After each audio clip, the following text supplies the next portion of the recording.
Chapter 845. Outside Yangzhou City, the Fuchin River was the most beautiful. Inside the city, the thin lake had the best view.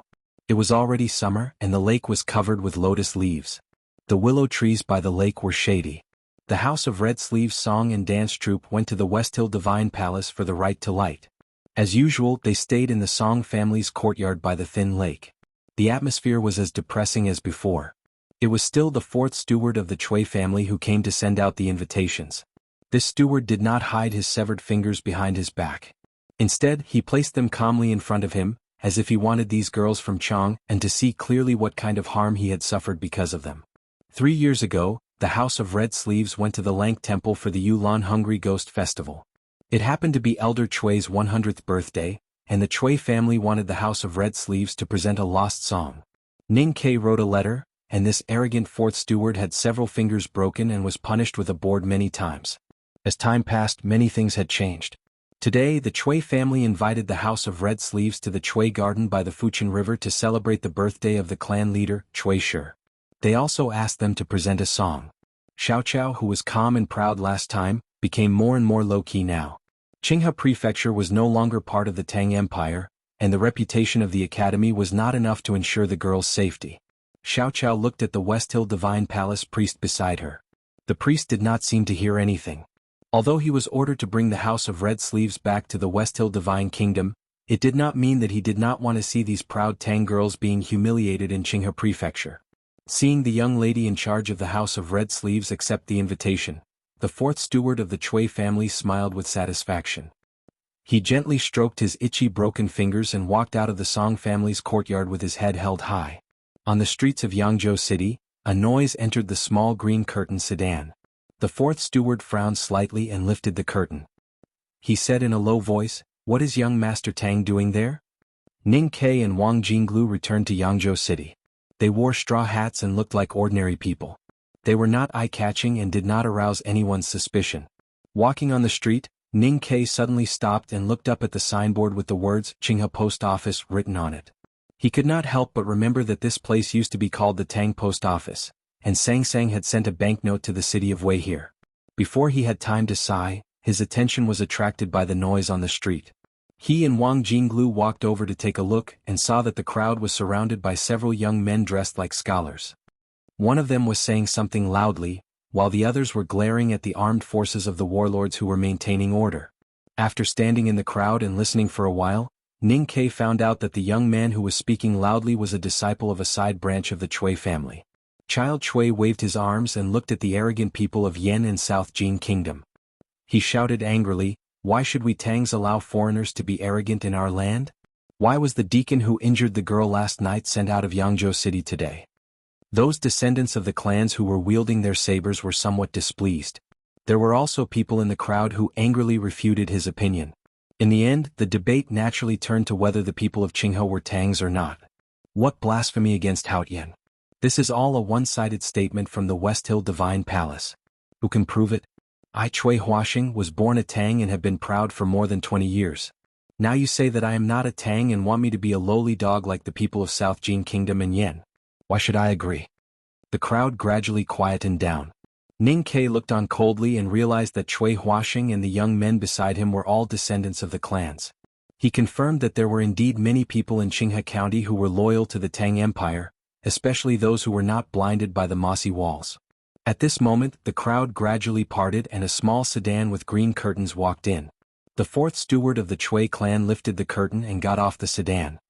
He looked at Chui Huaxing and said coldly, "Young Master Tang, your cousin and uncle, as well as hundreds of people from the clans of Qinghe, were buried in the guild hall of Chang'an City. Do you still want to call yourself a Tang?"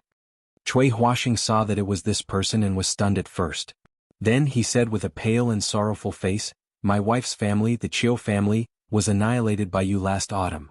More than 40 members of my family died and their corpses were not found.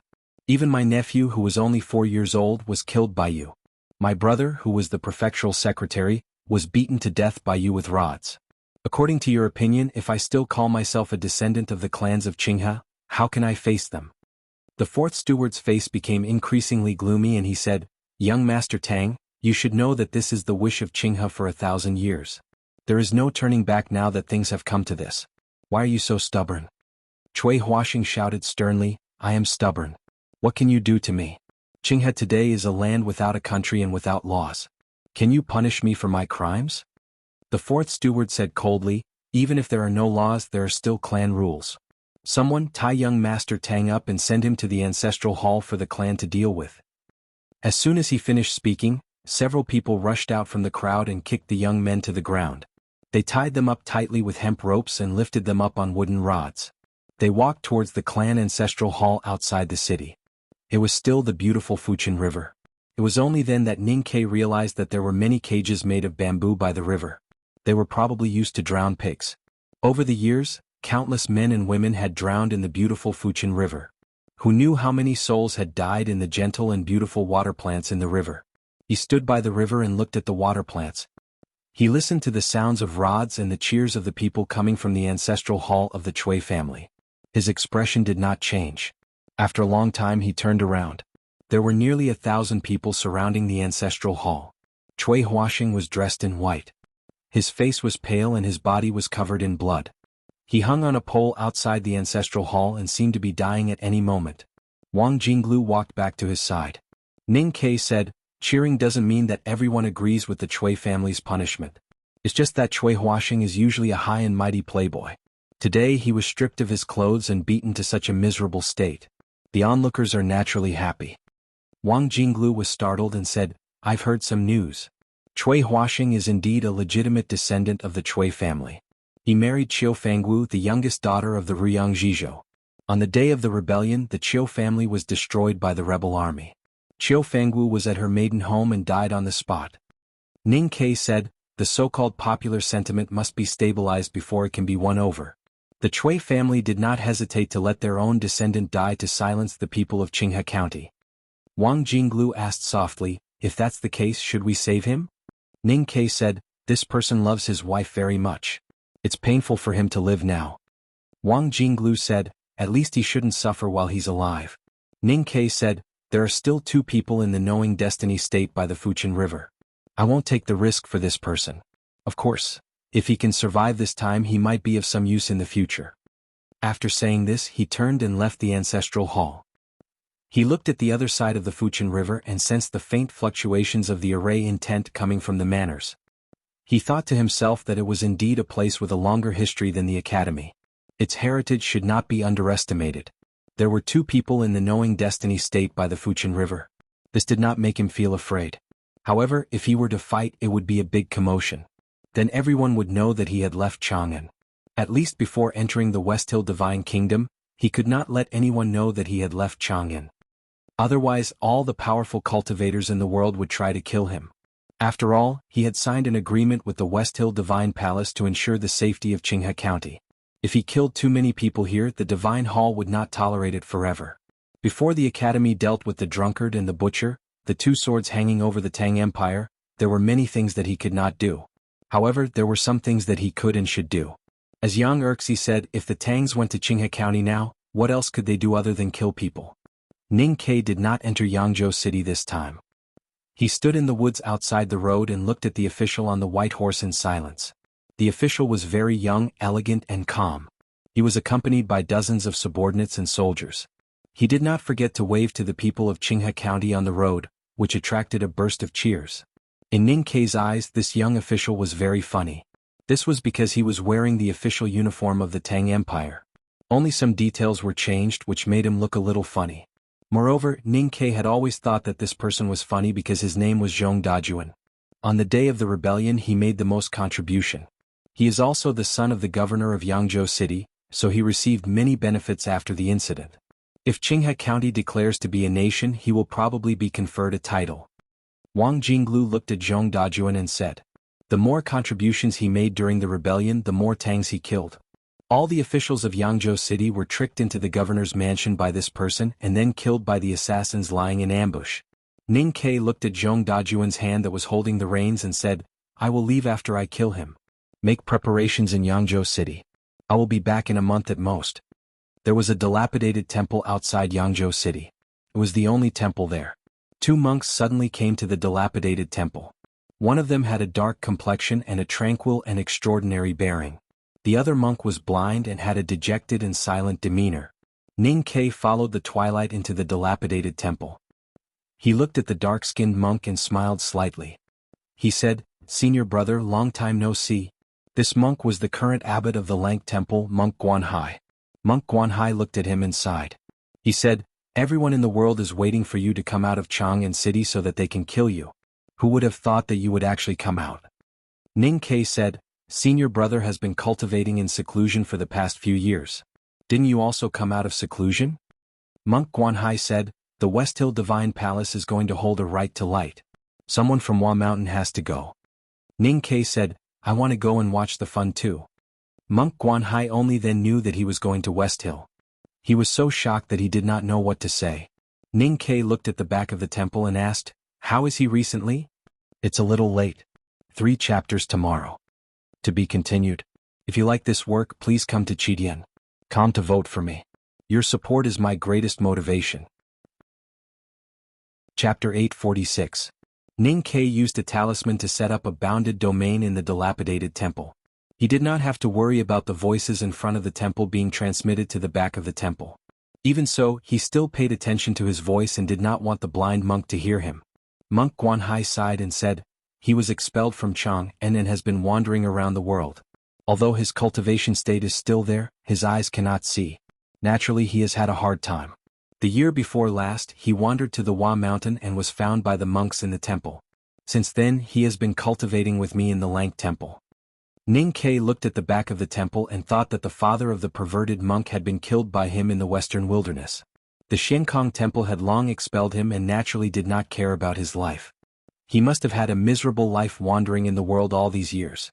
But he could not help but feel sympathy for him. "Senior brother, you have worked hard." He looked at Monk Guanhai and said, "I am sorry to ask you to tell me those stories."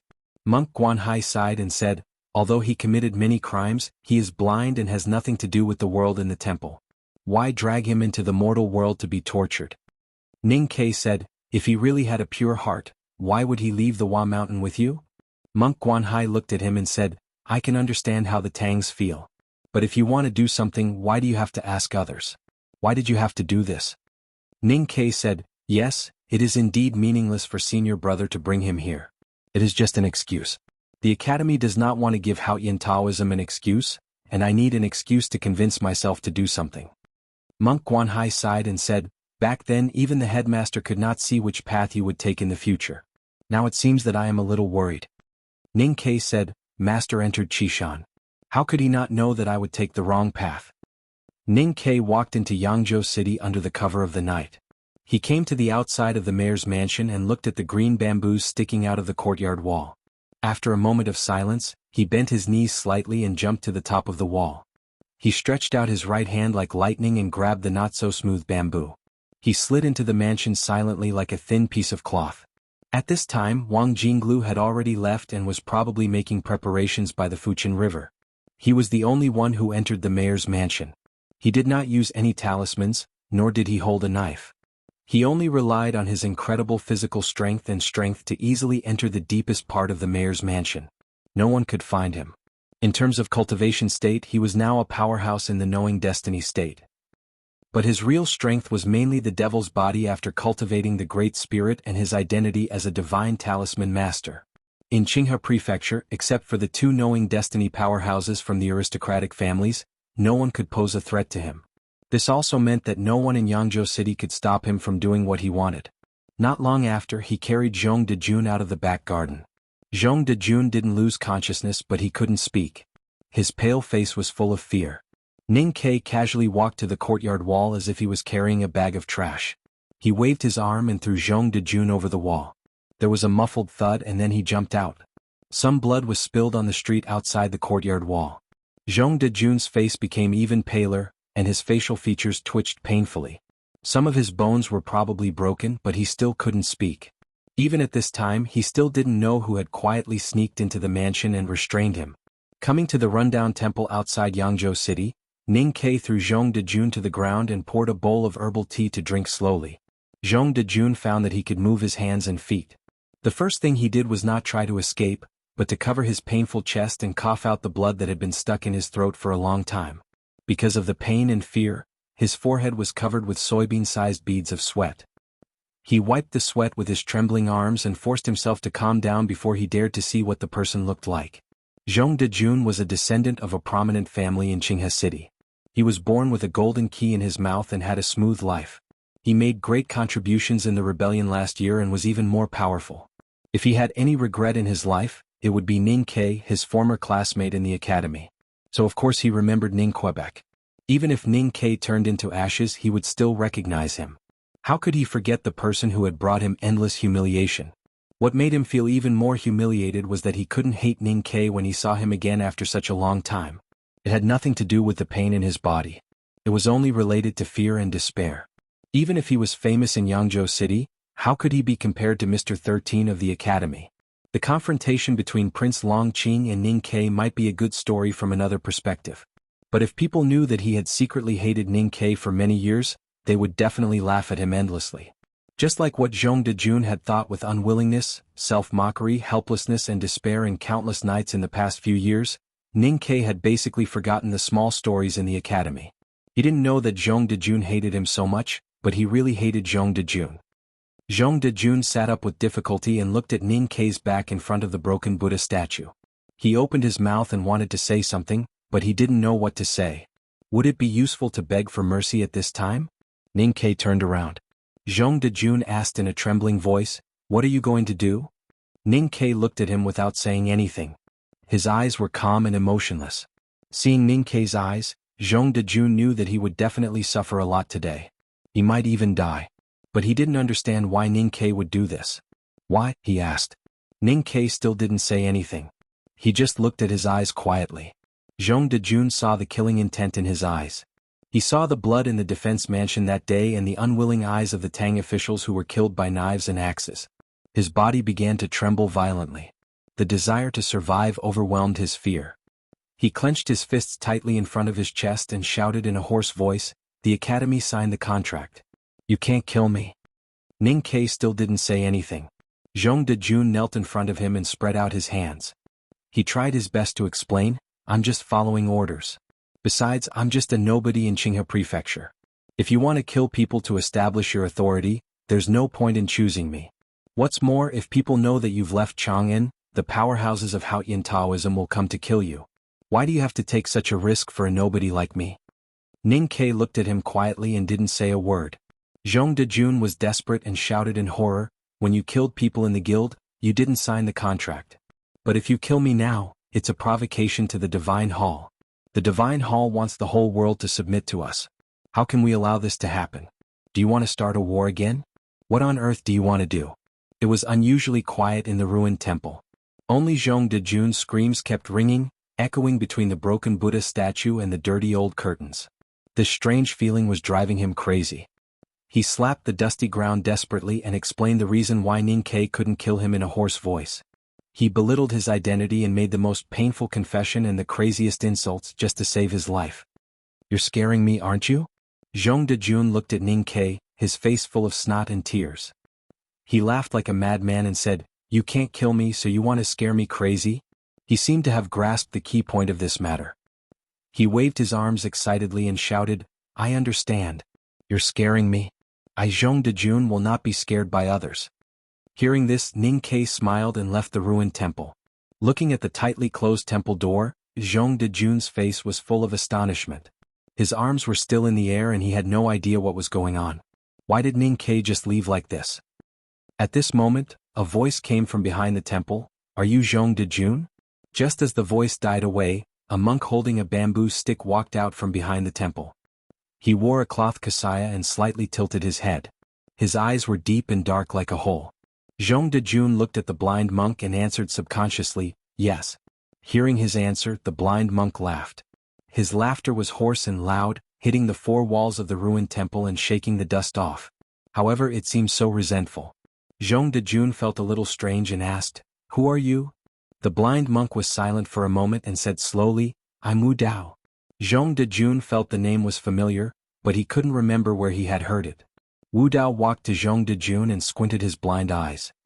He looked at Zhong Dejun, who he couldn't see, and asked indifferently, "Have you stayed in Chang'an?" Zhong Dejun became more vigilant and answered cautiously, Only for 2 years. The blind monk was the illegitimate son of a Vedanta of Shenkong Temple. Because of his bad behavior, he was expelled from the wilderness. After he set foot in the mortal world, he got into many love affairs and violated many good women. He once participated in the mountain climbing test of the second floor of the academy. It was on that day that he met Ning Ke and Sang Sang.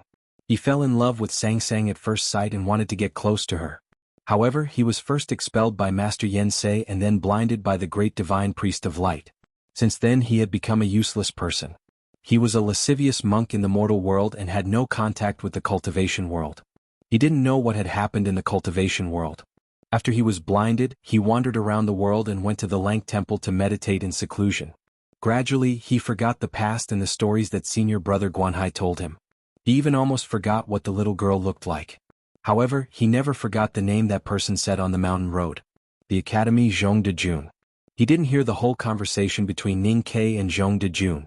He only heard the last sentence that Zhong de Jun said. He thought that he had been far away from the mortal world and had no love or hate. Unexpectedly, he suddenly heard that name in this broken temple and found that he still hated. He hated himself for being blind. He hated himself for falling in love with the little girl. He hated the little girl for being blind and following Zhong de Jun. He hated himself for losing everything while Zhong de Jun had everything. No wonder senior brother brought me here. I think he wanted me to see my heart clearly and find real peace. However, I can only let senior brother down. Because only by killing you can I get real peace and free myself from the abyss of hatred. Wu Dao looked at Zhong de Jun and said seriously. Zhong de Jun looked at the monk's blind eyes and felt his body turn extremely cold. Wu Dao said calmly, "Don't worry. I will kill you seriously with a very proper attitude." Zhong de Jun wanted to say something, but he could only let out a scream. Everything had to be done seriously and focused. Concentration would slow down. He thought that on this night, in this broken temple without incense, he would die very slowly. Miserable screams and pleas for mercy came from the dilapidated temple. The two old doors seemed to be unable to bear to see the scene in the temple anymore, and they trembled slightly. Ning Ke stood in front of the temple and listened to the sounds coming from behind. He thought of the scene when he went hunting with the old hunter for the first time. The beast at the bottom of the pit was pierced by a dozen bamboo sticks but could not die immediately. It seemed to be very similar to the scream made by Zhong de Jun. He couldn't help but laugh. Monk Guanhai looked at his expression and silently chanted the name of Buddha. He said bitterly, "You have indeed joined the devil. If I follow you to do such evil things, I think it will be difficult for me to see the Buddha land in this life." Ning Ke looked at him and said, "Since Zhong de Jun deserves to die, this is naturally not evil." Monk Guanhai shook his head and said, "Good and evil are in the heart. Deception is evil. Although younger brother Wu Dao has done countless evil things in the first half of his life, he has repented and changed in the temple. I lied to him to kill people. My sin is even greater." Ning Ke said, "As I said before, since he was willing to leave Hua Mountain with you, it means that he still has nostalgia for the world of mortals. Now it seems that nostalgia is hatred. How can the hatred be resolved? Not the Dharma, not the scriptures. Revenge, revenge, revenge without pain. How can the hatred brought by pain be resolved? After tonight, the hatred of Wu Dao will be resolved, and he will no longer have any greed for the world of mortals. He may even be able to understand Tao in the future. No matter how I look at it, senior brother, what you have done is good. How can there be evil? I can't win against you in an argument." Monk Guanhai said guiltily, "But I know that my behavior will not be liked by the Buddha." Ning Ke said, "The Buddha is just a cultivator. How can he judge us by his right and wrong? If you are worried that you will not see the Buddha land in this life, I can help you build a real Buddha land in the human world." Monk Guanhai didn't know how to respond. At this moment, the screams in the dilapidated temple finally weakened, and then they did not sound again. Wu Dao pushed open the temple door and staggered out. He spread out his hands that were full of blood, looked around and cried, "Senior brother, where are you? Where are you?" Ning Ke quietly walked to the side. Monk Guanhai stepped forward to support Wu Dao. Wu Dao fell to the ground, hugged his leg and cried loudly. He said in a trembling voice, "Younger brother, I am sorry for your teachings." Monk Guanhai's eyes were also wet. He looked at Ning Ke, who was standing next to him, with complicated emotions as a farewell. Then he supported Wu Dao and walked into the dark night. Ning Ke looked at the bloody scene in the dim, dilapidated temple and stood quietly. When he heard the sound from the distant official road and saw the twinkling torches, he turned and left. To be continued. If you like this work, please come to Chidian. Come to vote for me. Your support is my greatest motivation. Chapter 847. I remember saying that I was not used to the input method and often typed myself as myself. Looking back, I actually made many such mistakes. I'm going crazy. I can change them in the manuscript, but I really can't change them in the VIP chapters. Please forgive me. This is the second chapter. There's one more to go. I'll try to finish it before 3:30. It did not take long for the people in the mayor's mansion to discover that Zhong Dejun had been kidnapped. They began to search around Yangzhou City. The armed forces of the warlords showed their strong control. In a short time they found some clues. Then they held torches and went to the dilapidated temple outside the city. In the dilapidated temple, they saw Zhong Dejun lying in a pool of blood on the ground. After confirming that the noble was no longer breathing, everyone's faces were filled with anxiety and unease. The famous gardens by the Fuchin River also became tense because of Zhong Dejun's strange death. The atmosphere became even more depressing as the subsequent clues were found. The two monks boarded the official ship of the South Jin Kingdom an hour ago. They should be on the lake by now. Even if we chase them with a speedboat, we can only catch up with them on the other side of the lake. Cui Shi looked at the wrinkles on his old father's face. After a moment of silence, he said, "The Zhong family reacted strongly. They requested to immediately send people to board the ship and chase after them. I've suppressed them for now." The head of the Cui family looked like an ordinary rich man. However, compared to his father, the true ruler of Qinghe County, he was still not calm enough. The old master had once been the prime minister of the Tang Empire and had supreme prestige in Qinghe County. He could do anything he wanted and gave Qinghe County a rare opportunity. However, he was such a powerful old man that he looked no different from an ordinary old servant. In fact, he had once met Ning Ke as an old servant. The Zhong family only had such a talented disciple. He died so tragically. It's natural for them to react strongly. You handled it well. You can't let their anger destroy the rare peace of Qinghe County. Old Master Cui extended his hand into the copper basin and slowly rubbed the towel that had been scalded by the boiling water. His somewhat exhausted voice was gradually soothed by the heat. He said, "But the identities of those two monks must be investigated. The most important reason why the warlords of Qinghe County were so low-key about tonight's murder was that the two monks were the biggest suspects. In today's world, the Buddhism sect was as low-key as before. However, as the Academy and Haotian Taoism both suffered losses, people began to be wary of the monks' power." The old man covered his face with the hot towel and remained silent for a long time. He felt that there was more to Zhong Dejun's death, but there was nothing he could do. Be quiet, be quiet." His aged voice passed through the wet towel, echoing through the quiet study along with the steam. At a time like this, Clear River must be quiet. Cui sure knew where his father's worry or fear came from. But as long as the West Hill Divine Palace could not destroy the Tang Empire, the Qinghe Kingdom would be in fear. What was the use of peace? Old Master Cui crumpled the towel into a ball and threw it into the copper basin. He looked at him and said, "Keep a low profile at tomorrow's birthday banquet. As for the House of Red Sleeves, send them out of the country." Cui Shi looked at the white cloth on his father's face and suddenly thought maliciously that this really looked like the scene of those old people dying. He agreed calmly and walked out of the study. The study was silent. Old Master Cui walked shakily to the table and picked up the perfectly warm teacup. He brought it to his lips and took a sip. His wrinkled face was filled with worry. The teacup in his hand trembled slightly. The clear yellow tea rippled like waves, reflecting his true feelings at the moment. After learning of Zhong Dejun's death, he was as calm as he had been in the past years. But who knew that he had already begun to fear and feel uneasy? From the beginning of the family school, he had made a grand wish. He wanted to lead Qinghe County to regain the independence and glory of 1,000 years ago and cut off the barbaric and uncivilized Tangs. However, he did not dare to do anything and could only wait obediently. He nurtured his body and strictly controlled his diet. He had lived for more than 100 years and was still healthy. He could even live for many more years before the day he had waited for finally came. The headmaster left the human world. Old Master Cui began to leave his name in history. But he was still afraid, especially every night when he looked at the bright moon shining on the Fuchin River. He was so afraid that he could not even sleep. Monk Guanhai and Wu Dao took a boat and left in the night. They would go directly to the West Hill to participate in the right to light held by the Divine Hall. Perhaps Wu Dao would get some kind of opportunity from that bloody night and leave. Wang Jinglu disappeared from Yangzhou City with his straw hat. No one except Ning Ke knew that he had been here. No one knew where he was hiding and what he was preparing to do. Zhong Dejun died and Qinghe County began to feel uneasy. The famous gardens by the Fuchin River began to fear. Ning Ke did what he wanted to do and left Qinghe County for the Great Swamp. This was a very ordinary passenger ship. Compared to the ships of the South Jin Kingdom Navy patrolling around the Great Swamp, it was pitifully small. Even slightly larger waves would cause the ship to sway violently.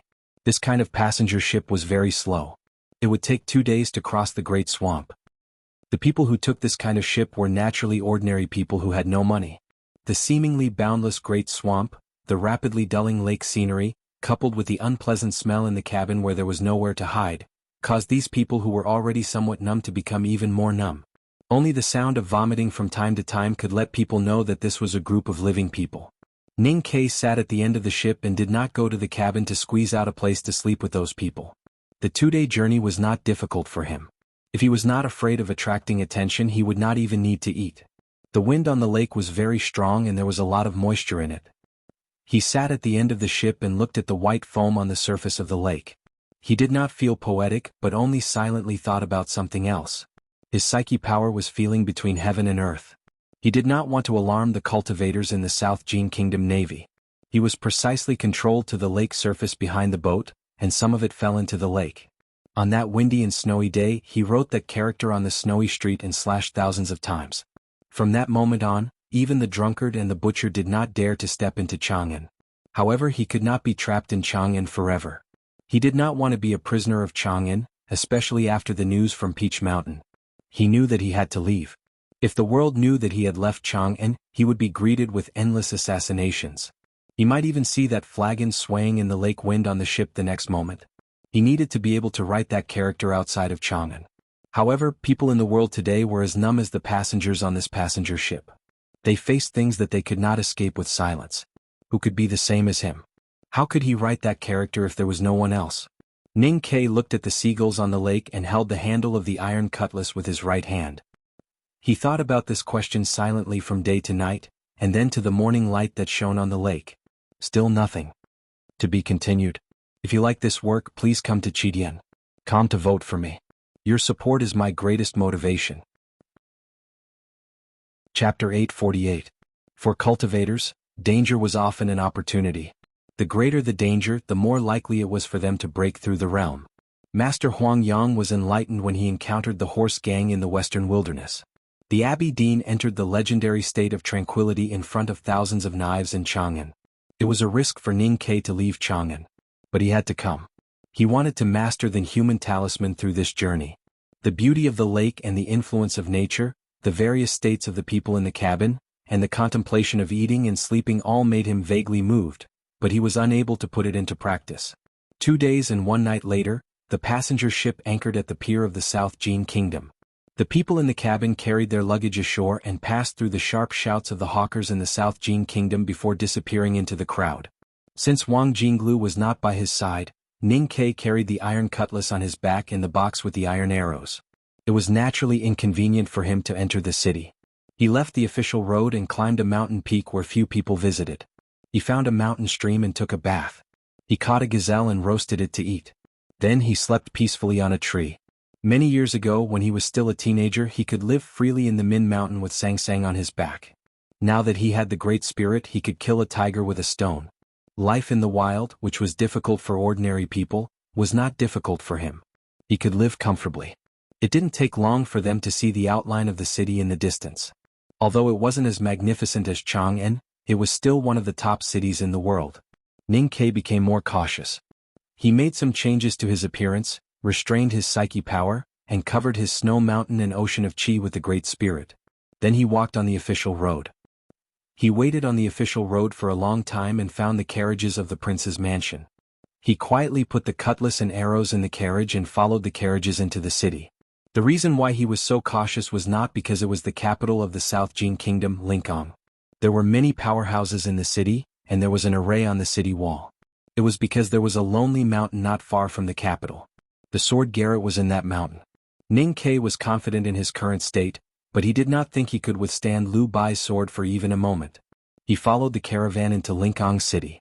When they reached a quiet place, he retrieved the iron knives and arrows from the truck. The whole process was simple and no one noticed. According to his original plan, he planned to stay in Lingang City for 2 days to get a feel of the people here and see if it would be helpful for his cultivation. Then he would leave. Since he was returning to the mortal world in search of fated chances, he wanted to feel the aura and power of the human world. Naturally, he had to get in touch with ordinary people, so he went directly to the eastern city. Similar to Chang, and the eastern city of Lingang was also home to the poorest people, and the poorest people were the most ordinary people because poverty was always the norm in the human world. Before entering the eastern city of Lingang, he had made some mental preparations. However, when he passed through the straight and luxurious Imperial Street and entered the short alleys, he still found that his mental preparations were not enough. He had thought that he had been living in the eastern city of Chang and for many years and was used to seeing poverty. Lingang was the capital of the South Jin Kingdom, but he did not expect that the poverty here was still beyond his imagination. The street was already extremely narrow, and most of the area was occupied by the residents' tents. It was extremely crowded, and one had to constantly avoid the protruding iron sheets as he walked. He also had to be careful not to be splashed by the urine of the people in the tents. It was a difficult task for anyone. Ning Ke stepped on the old bricks in the dirty water and walked with difficulty in the dirty air and noisy scolding. Suddenly he smelled something greasy beside him. He turned his head and saw a woman in ragged clothes wiping a hot iron pot with a piece of meat in her hand. Several shirtless little boys covered in mud stood beside the iron pot and waited. Their little hands held the broken bowl tightly, and their eyes were shining. The sound of urine came from the toilet next to them, which was separated by an old cloth. After a while, the old cloth was lifted, and a girl walked out holding up her pants. There was no shyness on her face, only anger. She shouted at the little boys, "Is this for you to eat? Don't be greedy." Ning Ke looked at this scene, and after a moment of silence, he continued to walk into the depths of the dilapidated street. He had seen scenes that were far more sad and dark than what he was seeing now. However, since he came to the city of Wei, he had not experienced such a life for many years. At least in Chang'an he would never see such a life. He walked very slowly because the alley was narrow and also because he wanted to see more. He squatted not far from a well at the corner of the street, and watched the women wash their clothes. He found that they did not use any soap powder, and they did not even use the washing hammer that was placed next to them. They just kept rubbing their white hands. A noisy chatter sounded behind him. He stood up to make way for the girl he had seen earlier to come over with a rice bowl. This bowl was relatively intact. The porcelain still had some color to it and it was filled with white rice. The rice was covered with vegetables, and he could even see 2 pieces of grease on it. The little boys, who should be her younger brothers, followed behind her excitedly, and raised their arms to wipe their noses from time to time. They were probably thinking about how they could snatch a few mouthfuls of that rice bowl later. Ning Ke thought for a while and followed them. In the deepest part of this dilapidated market, there was the most dilapidated house. The girl brought her younger brothers to the front of the house, only to find that the front of the house was surrounded by children like them, all holding rice bowls in their hands. The younger brother stood on his tiptoes and looked at the rice bowls in the hands of other children. He turned to her and shouted, "Sister, Zheng Lily's family actually made braised pork. Red braised pork." The little boy's expression was extremely exaggerated. He danced with joy and his face was full of disbelief and shock, as if he had seen the most ridiculous thing in the world. The girl listened to her brother's report, and her face became extremely ugly. She pushed through the crowd and looked at a girl of the same age who was dressed in relatively better clothes and said loudly, "It's my family's turn to cook today." Then she looked at the children holding rice bowls in front of the dilapidated house, and said with her eyes wide open, "It's my family's turn. If anyone dares to compete with me, I'll go and burn his house at night." There were more than a dozen children carrying rice bowls, and some of them were obviously older than her. Hearing this, they showed fear on their faces and subconsciously stepped back. The girl of the same age as her was not afraid of her, and even took 2 steps forward. The reason for this was because there were 5 thick pieces of braised pork in her rice bowl, so her face was full of pride, just like the braised pork. She said, "How can these few pieces of rotten vegetables fill my teacher's stomach? If my teacher doesn't fill his stomach, how can he have the energy to teach us?" The girl's brother said softly, "Yes, sister, why don't we let the teacher eat braised pork and let's share this bowl of white rice?" The girl elbowed the little boy out of the way and walked in front of the girl holding the braised pork. She usually disliked this companion of hers, who was extremely arrogant because her 7th sister was married to a rice shop worker. At this time, seeing the cheap flower ribbon on her head, She was even more angry and said, "Zheng Lili, you shameless fox, are you delivering food to the teacher or seducing a man?" Zheng Lili was so angry that her little face turned red, and she was not good at quarreling. Her hands began to tremble, but she was afraid that the braised pork in her bowl would fall to the ground, so she did not dare to tear the girl's mouth. The girl looked at her and snorted coldly. She raised her head and puffed out her obviously not fully developed chest, like a victorious hen, and walked towards the dilapidated house with the vegetables and rice in her hands. When she arrived in front of the dilapidated house, her expression suddenly became extremely respectful, and she said softly, "Teacher, the food is here." With a creak, the dilapidated house's door was pushed open from the inside. The sound made people feel that the door could fall at any time. A man walked out of the dilapidated house. The man's features were extremely clear, and he wore a thin, collarless shirt. His black hair was casually combed into a bun with a chopstick stuck in it.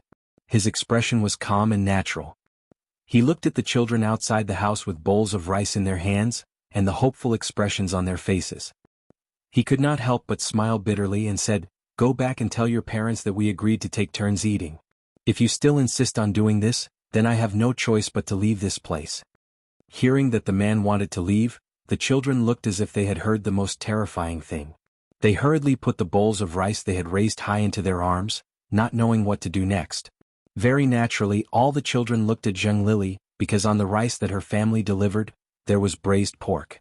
The man smiled slightly, took the vegetable rice from the girl in front of the door, picked up the chopsticks by the window that was separated by the waste bricks, squatted at the door and began to eat.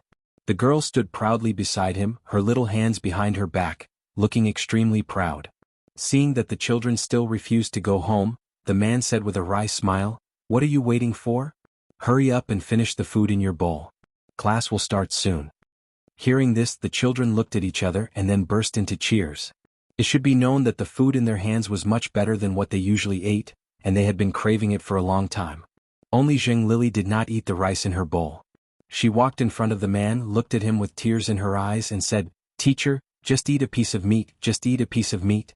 The man smiled helplessly and reached out his chopsticks to pick up a piece of braised pork in her bowl. Zheng Lili immediately smiled through her tears, and ran home with her bowl of rice. She still had a younger brother at home, so she did not dare to secretly eat something as delicious as braised pork. The man said with a smile, "Class will start soon. I won't forget." Zheng Lili said with a smile as she skipped away. The red hairband in her hair swayed back and forth, looking very cute. The girl standing behind the man clutched the corner of her clothes and pouted. She was a little envious, but she had seen it when she went shopping in the market. The red hairband cost 2 copper coins and it was not something she could afford. The man glanced at her and said softly, "I'll buy it for you secretly." The girl smiled happily and nodded her head in agreement. Ning Kei stood outside the crowd.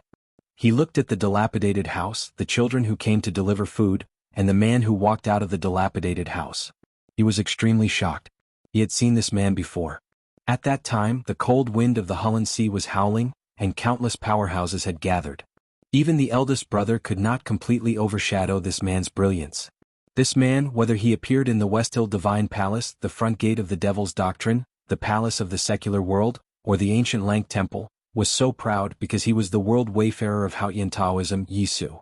However, hiding in the dilapidated house in the east of Lingang City, he was so calm, so ordinary, as if he had lived here for many years. What on earth happened? At this moment, violent curses and whips suddenly came from outside the crowd.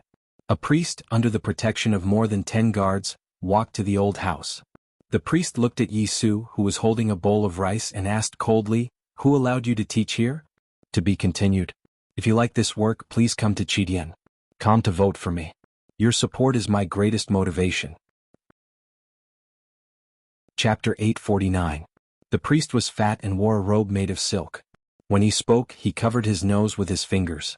It was obvious that he was not used to the smell of dirty water in the street.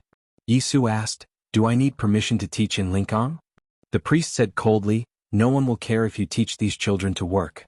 But it is said that you will talk about the doctrine of Haoyan at the end of every lesson?" Yisu said, "Yes." The priest looked at him and scolded, "It is an unforgivable crime for a non-priest to misinterpret the doctrine." Yisu thought for a while and put his bowl on the windowsill. He said, "If you want to punish me, I'll go with you." The priest looked at the tranquil expression on Yisu's face and felt greatly humiliated, because he wanted to see a weeping and repentant person. He was used to deriving pleasure from the role of a savior, so he felt very angry. He took the whip from the guard and lashed it at Yisu's face. No one dared to stop him. Even the children who were holding their bowls and were very respectful to their teacher could only stand aside, because he was the priest who represented the will of Haotian. Ning Kai stood outside the crowd, watching this low-level priest teach Yisu a lesson for such a reason. Naturally, he felt that it was a bit ridiculous, thinking that this was really courting death. However, when the whip was lashed out, Yisu still did not react. He stood in front of the dilapidated house with his head down, as if waiting for the whip to leave a bloody mark on his face. Ning Kai then remembered that Yisu was defeated by second brother in the Battle of Verdant Canyon. His snow mountain and ocean of chi were destroyed. Now he was just an ordinary person or even a useless person. He was no longer the powerful Haotian Taoism cultivator who carried a wooden sword and walked proudly in the world. Now he could not avoid this whip. Naturally, he could not avoid the many whips that would fall later. The genius of Haotian Taoism might die quietly in the hands of that mediocre person. Ning Kai was not going to make a move because he had no reason to. Even though he felt it was a pity that a person like Yisu would die in such a humble way, he did not want to expose his whereabouts because of Yisu. But when he saw the blind man holding a sword in the crowd, he knew that it would not happen. The whip broke in the dirty air and fell into the dirty water in front of the dilapidated house. The priest looked at the whip handle in his right hand in confusion, not knowing what had happened. Then 5 fingers on his right hand were broken. The whip handle fell down and blood flowed out. The white cross-section of the bones was like 5 periods painted in white, announcing his end. The priest looked pale. He looked at his right hand and saw the bleeding hand. He was trembling in pain, but he bit his lips and refused to make a sound. He was not the kind of person who devoted himself to Taoism and had a firm Taoist heart. The reason why he could bear the pain of his broken finger was that, like Ning Kai, he also saw the blind man holding a sword outside the crowd. From the moment he saw the blind man, the priest knew why the whip broke and why his fingers were separated from his body. He also knew that if he did not want his head to fall off, he had to bear the pain. The West Hill Divine Palace had a highly respected status in any country other than the Tang Empire. Ordinary nobles did not dare to offend the low-level divine priests. However, there was a place in the South Jin Kingdom where even the West Hill Divine Palace had to be respected. The low-level divine priests were no different from pigs and dogs in their eyes. That was the sword garret. The priest didn't dare to linger in front of the house any longer. He walked out of the alley with his head down with a dozen guards. When he walked past the blind man holding the sword, he almost wanted to hide his head in his pants. It was said that the emperor of the South Jin Kingdom was killed by the sword of this blind man. He did not think that his life and that of the guards were more valuable than the life of the emperor. Lu Yiqing walked to the front of the dilapidated house and bowed to Yisu as a junior. He was now a powerhouse in the knowing destiny state. Yisu was just an ordinary person whose snow mountain and ocean of chi had been destroyed, but he was still polite. "My master invites you to meditate in the pavilion again?" Lu Yiqing said gently. "You are a pearl, why are you covered in dust?" "My master thinks that there are always ignorant and arrogant people in the world who want to do ridiculous things." Yisu looked at the blind swordsman in front of him and smiled. This was the 3rd time that the sword garret had sent someone to invite him. He also knew what Lu Baichuan meant. Haotian Taoism and the academy had both suffered losses. The situation had changed subtly. The Jishou Abbey, which had been hidden for countless years, was no longer the unknown place that everyone worshipped. No matter in the cultivation world or within the West Hill Divine Palace, there were many people who wanted to kill or bully him in order to gain some spiritual power or self-recognition. He looked at Lu Yiqing and said, "I am just an ordinary person. Those who are still looking at me can't go far. Since that is the case, there is no need to pay attention to them." Lu Yiqing said, "Sir, you live in a shabby alley. How can you guarantee your safety?" Yisu said, "There are many ordinary people living in this alley. I hope to live like them. If I can't, then it is probably Haotian's wish. Please thank your master for his kindness on my behalf." Lu Yiqing knew that it was not easy to persuade him. He shook his head helplessly and thought that even though Yisu's state was destroyed and his words were not as arrogant as before, Yisu was still Yisu. Lu Yijian left with his sword as a walking stick. The shabby house became quiet again. The children looked at Yisu with even more enthusiasm. They were used to seeing bloody conflicts in this street, so they could ignore the 5 fingers in the dirty water. But they knew that their master was indeed not an ordinary person. As the saying goes, children from poor families take charge of the household at an early age. Otherwise, how could Sang Sang become the Sang Sang she is now? The children in front of the dilapidated house used the wisdom of the marketplace to see that Yi Su was extraordinary. Instead of being scared away, they showed the cuteness of naive commoners and wrapped themselves around him. Yi Su did not care about the excitement around him. After the children finished eating, he took out a small blackboard from the shabby house and began to teach the children. It suddenly became much quieter. Ning Kei stood at the periphery and listened to Yi Su's calm and gentle voice.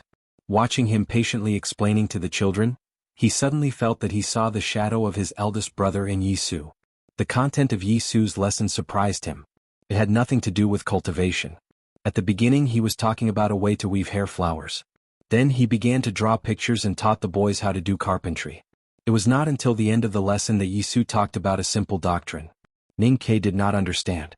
As dusk approached, the voices of parents calling for their children could be heard from the depths of the alley. Poor people only ate 2 meals a day. Dinner was always a little earlier. If they were hungry they could just go to bed and endure it. Yi Su waved his hand, indicating that the lesson was over. Then he walked into the shabby house with the small blackboard. The children bowed respectfully to the shabby house and then dispersed noisily. Ning Kei walked to the front of the shabby house and looked at the wooden door that could not even block the wind. He was silent. Logically speaking, he should not have walked in. However, what he was looking for was lucky chance. It was lucky chance that he suddenly met Yi Su in the dirty streets of Lingang City. He was originally going to die in West Hill. It was a great lucky chance that he met Yi Su before he died. He believed that he could kill Yi Su at any time.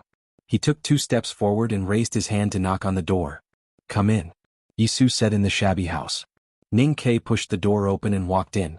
There were only 4 walls in the shabby house. There was only a small bed and a water tank. There were many holes in the felt of the roof, which was bright from the twilight. Yi Su was surprised to see him. He said with a smile, "Why are you here?" Ning Kei said, "I was just wandering around. I didn't expect to meet you here." Yi Su invited him to sit on the bed and said, "This kind of thing has always happened randomly." Ning Kei said, "Who would have thought that you are hiding in a shabby alley and working as a teacher?" Yi Su filled a bowl of water from the tank and handed it to him. He said, "After the Battle of Verdant Canyon, I went to the Kingdom of Song first and then came here. I lived here for a period of time many years ago." Ning Kei took the bowl and thanked him. He asked, "Is it the legendary journey where you broke through the pass of life and death?" Yi Su said with a smile, "You can't see through life and death as long as you look at it. The pride I had in the past seems to be a bit ridiculous now." Ning Kei's current state was not enough to fully understand this sentence. But he vaguely felt that although Yi Su's state was destroyed, he seemed to have surpassed the past in some aspects. Yi Su asked, "Why did you come to the South Jin Kingdom?" Ning Kei said, "I was just passing by. I am going to the West Hill Divine Palace." After the Battle of Verdant Canyon, Yi Su became a useless person and was no longer a cultivator. Naturally, he did not care about the affairs of the cultivation world. He did not know that the West Hill Divine Palace was going to hold the right to light, nor did he care. Ning Kei thought of the scene when he was teaching and asked confusedly, "With your state and knowledge, as long as you are willing, it would not be difficult for you to teach the South Jin Kingdom's Imperial Examination Champion or a powerhouse in cultivation in a few years. Why did you teach those things before?" Yi Su said, "If you want to cultivate, you need talent. There are not many talented students in Lingang City. Even if there are, they would have entered the sword garret. As for why I teach those children to weave flowers and do carpentry, it is because these skills can help them earn money in the shortest time possible and then they can eat more." Ning Kei thought for a long time and finally said 2 words, "I admire you." Yi Su said, "If you want to admire me, you should admire your eldest brother. He taught in the marketplace many years ago. What I am doing now is nothing new." Ning Kei said, "Eldest brother is that kind of person, but you did it halfway. That is even more admirable." Yi Su said, "I lived in a small Taoist temple in Chang'an City for a while. I like the feeling of the true meaning in the marketplace. Now I am also looking for my own peace. Why should I admire you?" Ning Kei's hand, which was holding the bowl of water, slightly stiffened when he heard the words, "There is truth in the marketplace." He looked at Yi Su's eyes and asked very seriously, "Can you teach me these?" "It was supposed to be 2 chapters, but I have an emergency to report. I will attend an event of Xingda literature on the 11th. I will try to finish it as early as possible. If one day doesn't work, I will come back after 2 days. I do not want to stop updating, so I have to save up some manuscripts. Today there is only one chapter. Then I recommend a book to you. The title is Forging Immortals. The author is a recruit carrying a spear. The book number is 2466815. The number of words is more than 1,000,000. It is very full and very serious. Please support me. If you are interested in Xianxia and cultivation novels, you can try it. Thank you. To be continued. If you like this work, please come to Qidian. Come to vote for me. Your support is my biggest motivation. Chapter 850. Yisu looked at him and said with a smile, I learned something from your senior brother, so I should teach it to you. But I have to pay for it. What do you want to learn? Ning Ke looked at the bowl in his hand. The water in the bowl was like wine. He was silent for a long time, and then he began to tell the story that happened last autumn. The thin snow on the city wall of Chang and fell like a curtain. The Abbey Dean encountered thousands of knives when he entered the city. The snow in the sky began to burn, burning a piece of blue sky. He wrote a word in the blue sky. Yisu was now an ordinary person and did not walk in the cultivation world. He did not know many things. But the sword Garrett had already informed him that the Abbey Dean had entered Chang'an. Since you can write that word, you are invincible in the city. Even the headmaster was defeated by your knife. But if you come out of the city, you will die if the headmaster looks at you. Ning Ke admitted it and said, I want to know how to be equally powerful outside of Chang'an. Yisu said, you are the first divine talisman master to write that word. Yensei did not do it, nor did countless predecessors. So no one can teach you, not even me. Ning Ke asked, how to gather more people's wills? Yisu said, the most common method or expression is naturally the word faith. Ning Ke said, I think so too. But I don't want to follow the old path of Haoyan Taoism. Yisu said, so you took a great risk to leave Chang and then travel in the human world. You are still following the old path that I took when I wanted to see through life and death. Ning Ke did not quite understand what he meant. That day your senior brother sat by the pond and read a book. He did not look at my sword at all. Then I realized that to see through it I still needed to look. The word look was inferior. Later I meditated in a small Taoist temple and saw the broken eaves. Then I understood the principle of breaking and building again. Finally, I understood that the cycle of life and death is natural. Yisu recalled the sword on the snow-capped peak in the wilderness and the scholar by the pond. He looked at him and said with a smile, so I could take Jun Mo's sword in front of the verdant canyon? Ning Ke asked, what does this have to do with my current confusion? Yisu said, you are writing words that no one has ever written before. You are walking on a path that no one has ever walked before. I said that no one can teach you. All I can do is to show you the process of my cultivation comprehension. I will crush it for you to touch. It is not up to me to decide what you can comprehend from it. After a moment of silence, Ning Ke said, please continue. Yisu said, back then when I traveled to different countries to see through the trial of life and death, I was still a bystander. But now I've become a disabled man and returned to the human world. I've come to the shabby streets of Lingang City, and I've become a participant. Ning Ke recalled how he looked at the streets and alleys on the city wall of Chang, and how he looked at the numb passengers in the cabin on the Great Marsh passenger ship. Only then did he realize that he was still a bystander. Yisu looked at him and continued, you don't want to follow the old path of Haoyan Taoism because you instinctively hate the existence of religion. However, you have forgotten that religion is indeed a belief, but not all beliefs are religions, at least not all religions like Haoyan Taoism. Ning Ke thought for a moment and said, I agree with this statement. You should be very clear that except for those powerhouses with divine skill in Haoyan Taoism, the higher the state the cultivator is, the harder it is to keep his mind clear. In other words, the more powerful the person is, the harder it is to have faith. Faith is not above the vault of heaven, but in the humble dust. To put it simply, faith is the most unshakable thought and desire of ordinary people. If you want to use faith to gather people's will, you need to first figure out what they want. Yisu said, now that my snow mountain and ocean of Qi have been destroyed, I have become a real ordinary person. I don't have the ability to think about the profound truth, but I have the opportunity to live an ordinary life and understand the thoughts of ordinary people. For example, the belief of the children in this street is just to eat. Ning Ke thought of the scenes he had seen and nodded. Yisu looked at him and asked, you haven't eaten yet, right? Ning Ke saw him eat a big bowl of green vegetables and said, it doesn't matter if you don't eat.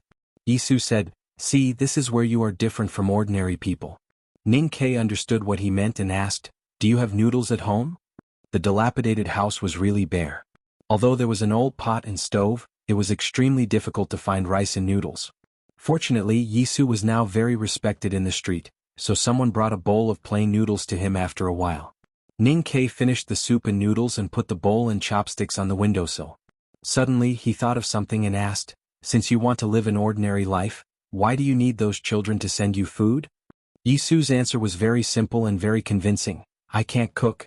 Ning Kei couldn't refute this explanation, so he asked again, "Previously at the entrance of the alley in front, I saw those women wash clothes without using soap powder. I think they are poor, so why don't they even use the washing machine?" Yisu's explanation was still very convincing. The washing machine can indeed wash clothes more cleanly, but the clothes in their homes are not made of good cloth, so they may be damaged after a few times of washing. Ning Kei said, "The people here really live a hard life. Do you have to live in such a difficult environment to experience the feelings you want to experience? Isn't it a little too self-torture?" I have just started to understand and learn in this aspect, so I can't give you a direct answer or a clear direction. I can only tell you some of my vague judgments for your reference. Yisu said, "We have said before that faith can be used to gather the will of the people. In fact, there is no problem with this saying in reverse. The strongest and most unified will of human beings will inevitably become faith, so we actually only need to know what people want the most. Human beings are very good at hiding their true feelings, because exposing them is sometimes like taking off armor, which means danger. In an ordinary day, in a warm and comfortable environment, it is difficult to find out their true desires and thoughts. If you ask them what they want, it is difficult to get an answer. Only in the desperate period of life, in the extreme background, those answers will jump out by themselves and appear extremely clear. No matter if they are numb or Philistine before, their behavior is always so honest." Ning Kei thought of the bravery of the people in Chang and on that snowy day and fell into deep thought. Yisu continued, "What you said before is wrong. It is not that we have to be in a difficult environment to understand these things, but that difficulty is the normal state of the human world. I didn't go to Chang'an but came to Lingang because the Tangs live too freely and beautifully, which is not a treatment that everyone can enjoy. In Lingang I've seen the most extravagant nobles, the poorest citizens, the most arrogant priests, and the most miserable slaves. Wealth and poverty seem to be inborn and cannot be changed. This makes me start to think about a question. Why can't these things be changed?" The twilight spilled into the house through the hole in the roof, as if plated a layer of warm red luster on Yisu. It did not feel sacred, but it was so intimate. He looked at Ning Kei quietly and said, "In the doctrine of Haoyin, everyone is guilty and needs to repent, so that they can be saved by Haoyin and enter the divine kingdom of light after death. But in the long decades of life before entering the divine kingdom, do believers have to bear the hopeless torture of poverty? I have never been to the divine kingdom of Haoyin, so I don't know if it is as beautiful as described in the scriptures. But I know that the human world under the divine kingdom is not beautiful. Then, if Haoyin's compassionate gaze does not fall on the human world, or if it is testing the human world, what should Haoyin believers do? Should they kowtow to the West Hill Divine Palace and wait for the final salvation, as they have done for countless years in the past? Everyone is guilty, but what is the sin of believers? Greed for material things? Desire for wealth? Longing for freedom? Unable to obtain peace because of these things? These are all desires that human beings can hardly get rid of. If these are all sins, then they are the original sins that cannot be completely erased. For these sins, the Buddhism sect requires meditation and takes the path of restraining desires. Taoism, on the other hand, is based on believers' belief in Haoyin, and requires believers to turn these desires into offerings. The bridge between them is faith. Only the Academy has never restrained these sins." Yisu said, "These are all reasonable, but they all have shortcomings. The Buddhism sect does not look at the present world and only places their hope in the next world. The Taoism sect does not look at the reality and only places their hope in the divine kingdom. The Academy sets the law of the Tang Empire, but it still plays the role of a leader. It requires too much of one's own accomplishment. These days, I have been thinking whether there is any other way to make the human world full of original sins better." Ning Kei looked at him and asked, "What is it?" Yisu said, "Haoyin will save us at the end of our lives, but who will save us at the stage of life extension? We must save ourselves." Ning Kei was silent for a long time and said, "So you teach those children?" Yisu said, "This is just the beginning." Ning Kei looked at his eyes and said, "According to the doctrine, only Haoyin is qualified to save the world. Your current thoughts and actions are already considered blasphemy by Haoyin." Yisu said, "Haoyin loves the world. How can he not allow the world to save itself? Ning Ke looked at him in the twilight and did not know what to say. As time went by, if this person really succeeded in preaching, perhaps this street full of sewage and garbage would become a holy land of Haoyan Taoism in the future, because he would become a sage. Of course, it was more likely that this former world wayfarer of Haoyan Taoism would be tied to a wooden frame by the priests in red and then burned into a charred corpse. Yesterday I said that I would save the manuscript, but I only wrote a few hundred words. This chapter is too difficult to write. My original idea was to create something like a new religion, but I found that I am not capable enough. No matter how much I read about religious history, it is useless. Without that ability I will not do it. In the future I will only write pictures and not these things that I cannot understand. Then I am going to go out. I can only try to write as many updates as possible until the 12th. When I come back I will work hard to write to satisfy everyone. To be continued. If you like this work, please come to Chidian.com to vote for me. Your support is my greatest motivation. Chapter 851. Preaching in the streets was Yi Su's self-redemption, and he would lead the world to self-redemption. For the Haoyan doctrine that had been maintained for tens of thousands of years, this change seemed small, but it was actually a revolutionary change. The worship of Haoyan would be replaced by the new doctrine, and the yearning for the divine kingdom would be replaced by the love for the world. That was why Ning Ke was shocked. Yi Su looked at Ning Ke and said, "Preaching is actually the process of gathering people's hearts and unifying their beliefs. I'm still trying to figure out how to do it.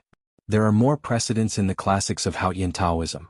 If you are interested in this, you can go to the book hall of the Divine Halls of West Hill. There are many books there."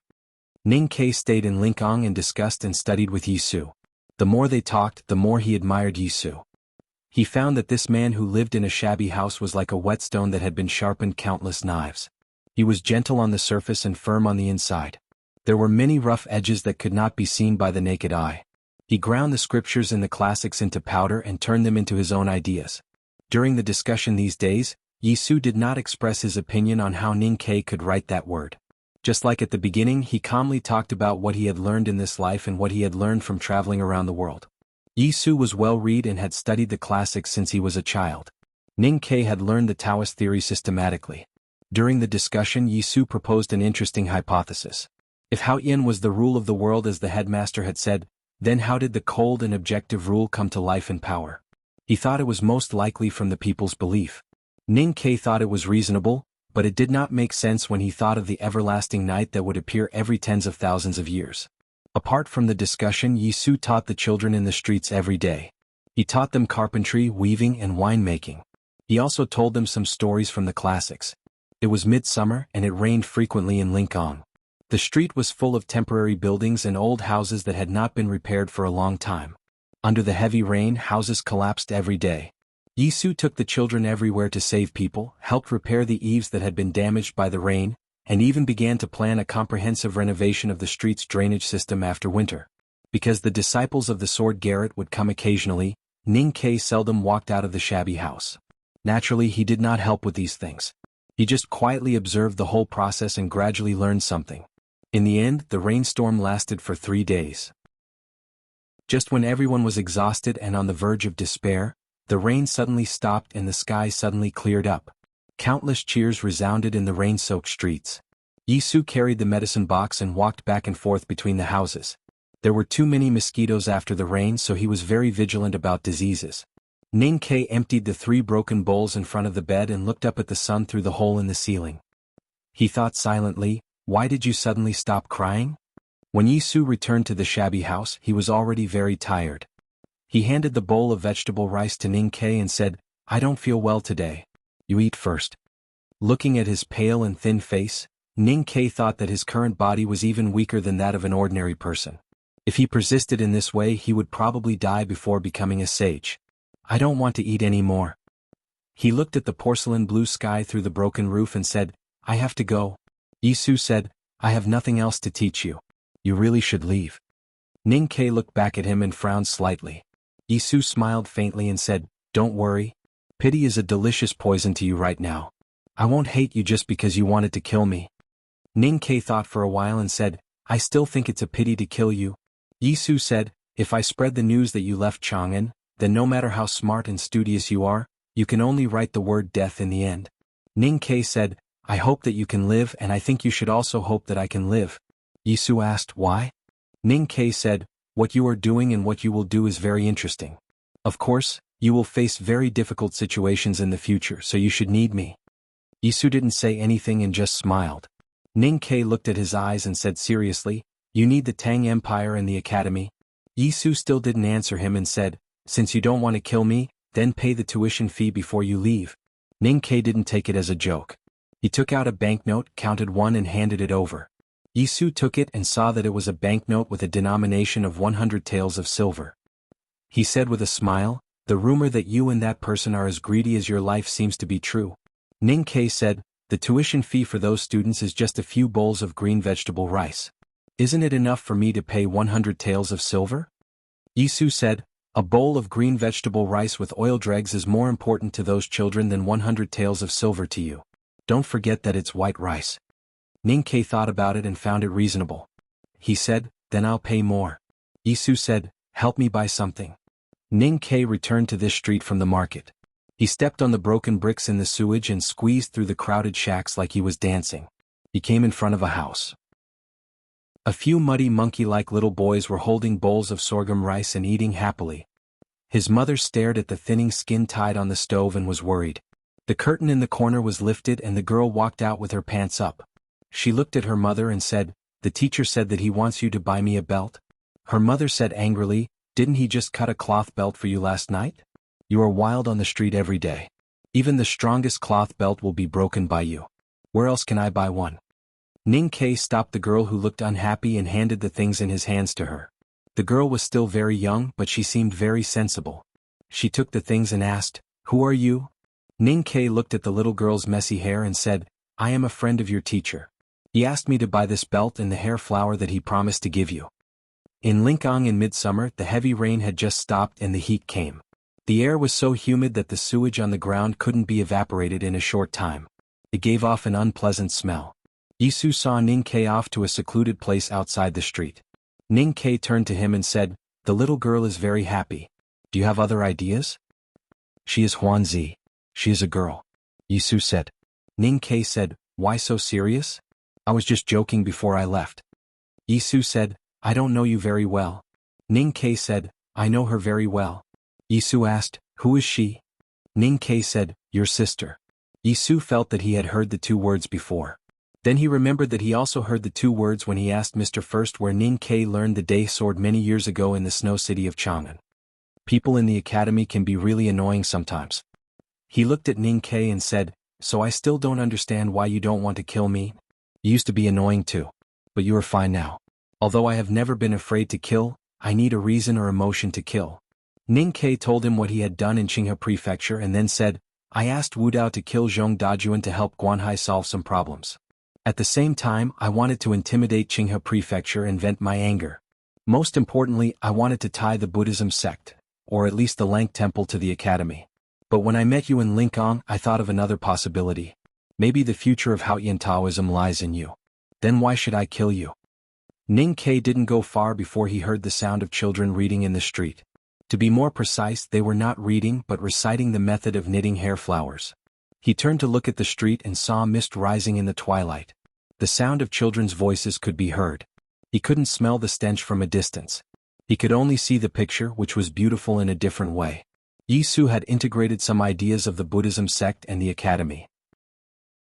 Coupled with his experience in the small Taoist temple, he had his own view of the world. But he had betrayed Haotian. Before the Verdant Canyon, he had already betrayed Haotian. In Chang'an, the Abbey Dean had also betrayed Haotian. Truly powerful people, even the most devout believers of Haotian, would find their own way one day as long as they were willing to think. Everyone will leave you. Ning Ke looked up at the sky of Lingang and said to her. He didn't get any direct wisdom from Yisu these days. But he at least understood one thing. To become a sage in the human world, one couldn't ask for help from sages. After leaving Lingang, Ning Ke didn't enter the city again. He only walked in the mountains. It was peaceful all the way until he was close to the West Hill Divine Kingdom. He used a cloth belt to make a hammock between the sturdy branches. When night fell, he rested sideways on the hammock. Accompanied by the cool summer breeze, he soon fell into a sweet dream. All of a sudden, the crackling of firecrackers came from afar. He woke up with a start. He rubbed his eyes and looked down at the foot of the mountain. He saw firecrackers everywhere in the small village. He was confused. It wasn't the new year, nor was it a festival. The right to light would take many days. Why were the villagers setting off firecrackers? Could it be that someone had died? Even if someone died, it was impossible for every household to set off firecrackers. When the faint sound of firecrackers came from afar on the mountain ridge, Ning Ke knew that something must have happened. His expression gradually became solemn. He suddenly noticed that the moonlight in the forest was a little dim.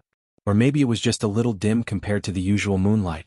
Ordinary people wouldn't notice it, but for him and those from the academy who often looked at the moon and scolded the headmaster, it was very dazzling. Ning Ke looked up at the night sky, and then he couldn't move his eyes away. One of the bright moons in the night sky was missing at some point. I hope I can come back tomorrow night, but it's unlikely. The day after tomorrow at the latest. To be continued. If you like this work, please come to Chidian.com to vote for me. Your support is my biggest motivation. Chapter 852. Last year, when the headmaster of the academy ascended to the sky by the Sisui River, there was a heavy rain that lasted for dozens of days. On the night when the rain stopped and the clouds dispersed, a bright moon appeared and shone on the world. No one had ever seen the moon. Only the Minghan scroll of the Tomes of Arcane had made an obscure prophecy about this. After reading the Minghan scroll, Buddha made a clear declaration in his notes. Night falls and the moon appears, which meant that before the arrival of the everlasting night, a thing called the moon would appear in the world. With the silver light shining on it, how could the everlasting night be called night? It was inevitable for human beings to panic about the unknown. However, human beings also had a very tough or sad characteristic. When they found that some things could not be changed, they would accept it in the shortest time possible, bear it silently, and soon get used to it. When people found that the bright moon in the night sky seemed to not disappear, they quickly accepted its existence. The imperial astronomer began to observe the trajectory of the moon, trying to infer misfortune from it. Poets began to write many new poems to praise this beautiful bright moon, and some people even began to worship the moon god. Since the moon seemed to be so stable and full of solemn beauty like everything else in the world of Haotian, then let it continue to exist in the night sky. What did they need to worry about? All these feelings were based on the premise that the moon was stable. In fact, it was stable. From the day it appeared, it had not changed at all. It was always full and bright. When the night came, it would always appear in the fixed night sky on time, and its position had not changed. Everything would be different from tonight onwards. The bright moon would become dark as if the sky was sunny and cloudy. The full moon would become smaller as if it was missing a piece. The face of the moon was changing quietly, and everyone on the ground could see it. The sound of firecrackers rang through the world for more than 10 nights. Sparks flew in countless towns and villages. People looked at the night sky in horror and kept beating gongs and drums, for fear that the moon would fall from the sky. They did not know whether these loud sounds were cheering for the moon or emboldening themselves. People prayed to Haotian and worshipped the moon god. Only Ning Ke, who walked in the forest, did nothing. He looked at the moon silently every night, his face full of worry. He had seen the waxing and waning of the moon countless times, so he was not as alarmed as the others. However, he did not understand why this moon would also waxing and waning. He was very worried that something had happened to his teacher, who was fighting in the sky. Are you hurt? Can you still hold on? Ning Ke arrived at the West Hill Divine Kingdom. This was his second time coming here. The previous time, he had only followed his teacher around in the carriage and didn't have much of an impression of this place. Thus, he still felt a little strange. Along the way, he did not see anything worthy of praise except for the devotees who kowtowed devoutly on the mountain path. Even the food here was much worse than that in Chang'an and the Song Kingdom. It was not until he came to a place not far from the West Hill Divine Palace that he saw the towering green mountain, the 3 cliff plateaus between the mountains that seemed impossible to be carved by human hands, and the several towering divine halls between the cliffs. Only then did he truly feel the unique solemnity of this sacred country. In the world of Haotian Taoism had unimaginable authority and resources. The Jisho Abbey was aloof from worldly affairs. The West Hill Divine Palace was the political and power center of this world. Even if the Tang Kingdom had appeared in the past 1,000 years and the Academy had appeared in the south of Chang'an, this fact could not be changed. There was still a long time before the right to light. The West Hill Divine Palace had become extremely vigilant. Because of the war, the believers who held the road deeds of the Tang Kingdom and the Great River Kingdom were searched very carefully. Only after passing 3 checkpoints could they reach the foot of the mountain of the West Hill Divine Palace. Ning Ke naturally did not hold the road deeds of the Tang Kingdom. He used the identity of the Song Kingdom. There were 4th brother and 6th brother in the back of the mountain of the academy, and they were the best at forging all kinds of documents in the world. What really made him a little wary was the 3rd checkpoint. To be more precise, it was the old priest who was resting on the bamboo chair with his eyes closed. The old priest was wearing a brown robe. He should not have a high position in the divine hall, but even the red-robed priest who was in charge of the inspection showed great respect to him. This old priest was responsible for finding cultivators who tried to sneak into the divine hall. If he did not have some special Taoist law, he must have entered the knowing destiny state to find all the cultivators. Ning Ke really could not imagine that Haoyin Taoism could casually find a powerhouse in the knowing destiny state to take charge of such an ordinary task after suffering such heavy losses in this war. He looked at the towering divine hall in the distance and thought that it was indeed Haoyin Taoism that had ruled the world for tens of thousands of years. No one knew how many great figures were hidden in this mountain. As he thought of this, he just walked over. The old priest in brown who was lying on the chair did not respond at all. His eyes were still closed and he seemed to be sleeping more soundly. During the battle with the Abbey Dean in Chang'an, the God-stunning array poured a large amount of qi of heaven and earth into Ning Ke's body. At that time, his state was raised to the peak of the knowing destiny state in a very short period of time. After the battle, the qi of heaven and earth flowed out of his body and returned to the streets of the city. His state returned to the knowing destiny state again, but now his real combat ability was much more than that. He was a real powerhouse who was close to the peak of the knowing destiny state. Most importantly, the qi of heaven and earth in Chang'an did not completely leave his body. After all, there was still a trace of it left in his body. For the 1,000-year-old city, a trace was not enough to make a difference. But for a cultivator, the primordial qi was unimaginably abundant. When Ning Ke had secluded himself in the precipice of the back mountain of the academy, he had completely mastered the method of cultivating the Great Spirit. After being taught by third sister Yulien, he was even more adept at it. The remaining qi of heaven and earth in his body was slowly turning into his own Great Spirit as time went by. Now the water droplets condensed by the Great Spirit in Ning Ke's lower abdomen had already become a pond. It seemed to be inexhaustible in battle. It was even easier to use it to cover his snow mountain and ocean of qi and disguise himself as an ordinary person who could not cultivate. Not to mention the old priest on the chair, even if the hierarch of the West Hill Divine Palace came in person, he might not be able to see anything wrong. That was why he dared to return to the mortal world alone and go straight to the West Hill Divine Kingdom. The imperial court of the Tang Empire and the academy had made ample preparations for Ning Ke's trip to the West Hill. There could not be any problem with his identity. The letter in his arms was really written by the Abbey Dean of the Baiyin Taoist Temple in the Kingdom of Song. The priest in charge of logistics in the Revelation Institute looked at Ning Ke softly after reading the letter. He said, "Since it is a recommendation from my senior brother, it is not appropriate to reject it. You should work hard in the book hall, especially during this period. You must behave yourself and do not go out at will." Ning Ke thanked him and put the expensive gifts with the Kingdom of Song's characteristics in the corner of the room. He bowed to the priest and went to the book hall with the approval letter. He was now a servant of the Revelation Institute, responsible for cleaning the book hall. The deacon in the book hall threw him a bunch of keys and said a few things to pay attention to. Then he ignored him. The identity of a servant was hard to attract anyone's attention. When the other disciples of the academy began to discuss, he chose this. He also wanted to stay in the book hall because it was where the headmaster used to stay. Many years ago, the book hall of Haoyin Taoism played an important role on the Peach Mountain. But now it was no longer the same. It was even directly under the Divine Hall of Light and handed over to the Revelation Institute to manage. Ning Ke looked at the deserted Taoist hall and the classics on the bookshelves. He thought about the changes in the book hall and could not help but sigh about the decline of Haoyin Taoism. It was hard for the disciples of the academy to imagine that the book hall was so deserted. If one did not want to study, he would naturally decline. How could a place where no one wanted to study not decline? This book hall had produced many great figures. 1,000 years ago, the headmaster of academy and the great divine priest of light who founded the devil's doctrine used to clean and sort books here. But what about now? To sigh for Haoyin Taoism was like worrying for the ancients. It was meaningless. He collected his thoughts and picked up a broom and a rag. After some simple cleaning, he began to read. Yisu had said that there were many Taoist classics here and that he could spend some time reading. He liked reading, and judging from the current situation, no one would disturb him. Because of the war against the Tang Empire and the right to light, some students of the Revelation Institute were in the Qinghe Kingdom, some were in the South Jin Kingdom, and most were busy on the Peach Mountain. Ning Ke hid in the book hall and read for a few days. He did not meet a single person. He kept reading the books he needed. Time passed slowly. Sometimes he even felt that he had become a scholar. But that was not the case. When his eyes occasionally left the paper and looked at the divine hall on the mountain, it was very complicated. Two girls stood in front of the divine hall of light.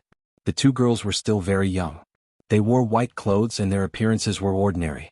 However, those who saw them would find it hard to shift their gazes away because they were extremely white. Every inch of their skin was exceptionally white, without a single blemish to be found. It was like snow, and their expressions were exceptionally pure like water. In the distance, the deacons and priests of the divine hall who were busy looked at the two girls in white with curiosity and awe. The two girls in white were selected from more than 100,000 girls in the West Hill Divine Kingdom. According to the decree of the Hierarch Lord, they had the same status as the saintess. Therefore, no matter how curious the people in the divine hall were about them or about the divine hall of light, no one dared to ask. The people in the divine hall rarely saw the two girls because they were always in the divine hall of light. They rarely stepped out of the divine hall, which made them very mysterious. But today they stood outside the divine hall. What were they waiting for? On the mountain road at the foot of the Peach Mountain, smoke and dust suddenly rose. Several carriages were moving at an unimaginable speed toward the divine hall, as if they were charging. The people in the divine hall were shocked. What happened? Was the war going to start again? All kinds of good. Good chapter title, good plot, good pun. I like it. Yee. Tomorrow's update will definitely be late at night. I don't know when the plane will arrive. I haven't bought the tickets yet. To be continued. If you like this work, please come to Chidian.com to vote for me. Your support is my greatest motivation. Chapter 853. The West Hill Divine Palace was not an unknown place like the Jishou Abbey or the Shenkong Temple, but it was not in the mortal world either. Because in the eyes of ordinary believers, it was the divine kingdom on earth. Today, several horsemen came from the foot of Peach Mountain at a high speed, as if they wanted to bring some news from the mortal world to the divine kingdom. Naturally, no one laughed. The priests and deacons of the divine hall began to check, and they were not surprised to see a very high-ranking waist token. When they found that these knights and several carriages had returned from Chang'an, they could not help but become more and more serious. They looked at each other with a surprised expression. Is the war really going to start again? The carriages continued to the Peach Mountain under the protection of the cavalrymen of the Divine Hall. Smoke billowed all the way until they stopped in front of the Divine Hall of Light in front of the cliff yard. The two girls in white clapped their hands gently. Dozens of deacons walked out from the side of the Divine Hall of Light. They carried a pile of green cloth and pulled it to the front of the hall. These green cloth curtains were about 3 people's height and very long. They surrounded the entire square in front of the Divine Hall. Even if someone looked from the white Divine Hall at the highest point of Peach Mountain, it would be difficult for them to see what was behind the green cloth curtains. Now there were only cavalrymen and carriages returning from Chang, and behind the green cloth curtains. Those travel-worn people did not have time to salute the two girls in white. They opened a carriage and helped a person out.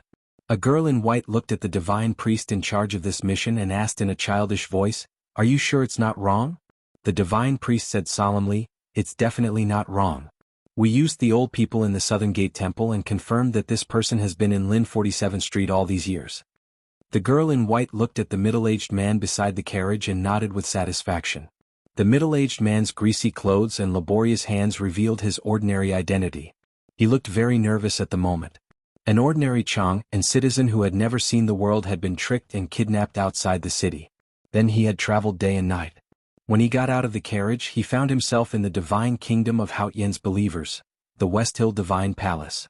Who wouldn't be shocked? In fact, it was not easy for him to support himself with the carriage. He was also a believer of Haotian.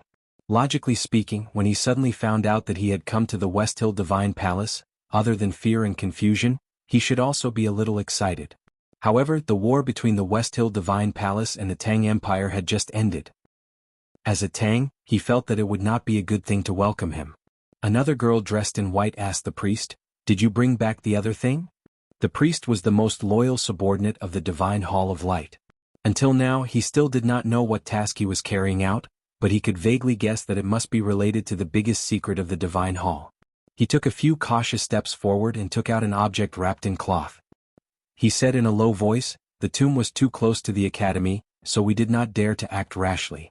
The old brush pen shop was also guarded, and the courtyard wall was demolished a few months ago. Fortunately, the object was buried under the rubble and was not found. We finally got it back after paying a price." The West Hill Divine Palace had sneaked into Chang'an and wanted to take back something from the old brush pen shop. He said it lightly, but everyone knew that the price must be very heavy. The girl dressed in white took the object wrapped in cloth and slightly lowered her arm. The object seemed to be a little heavy.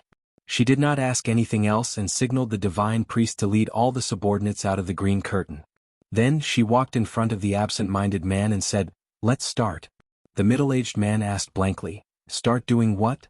A girl dressed in white said, "Do what you are best at. Don't say that you can't do it well.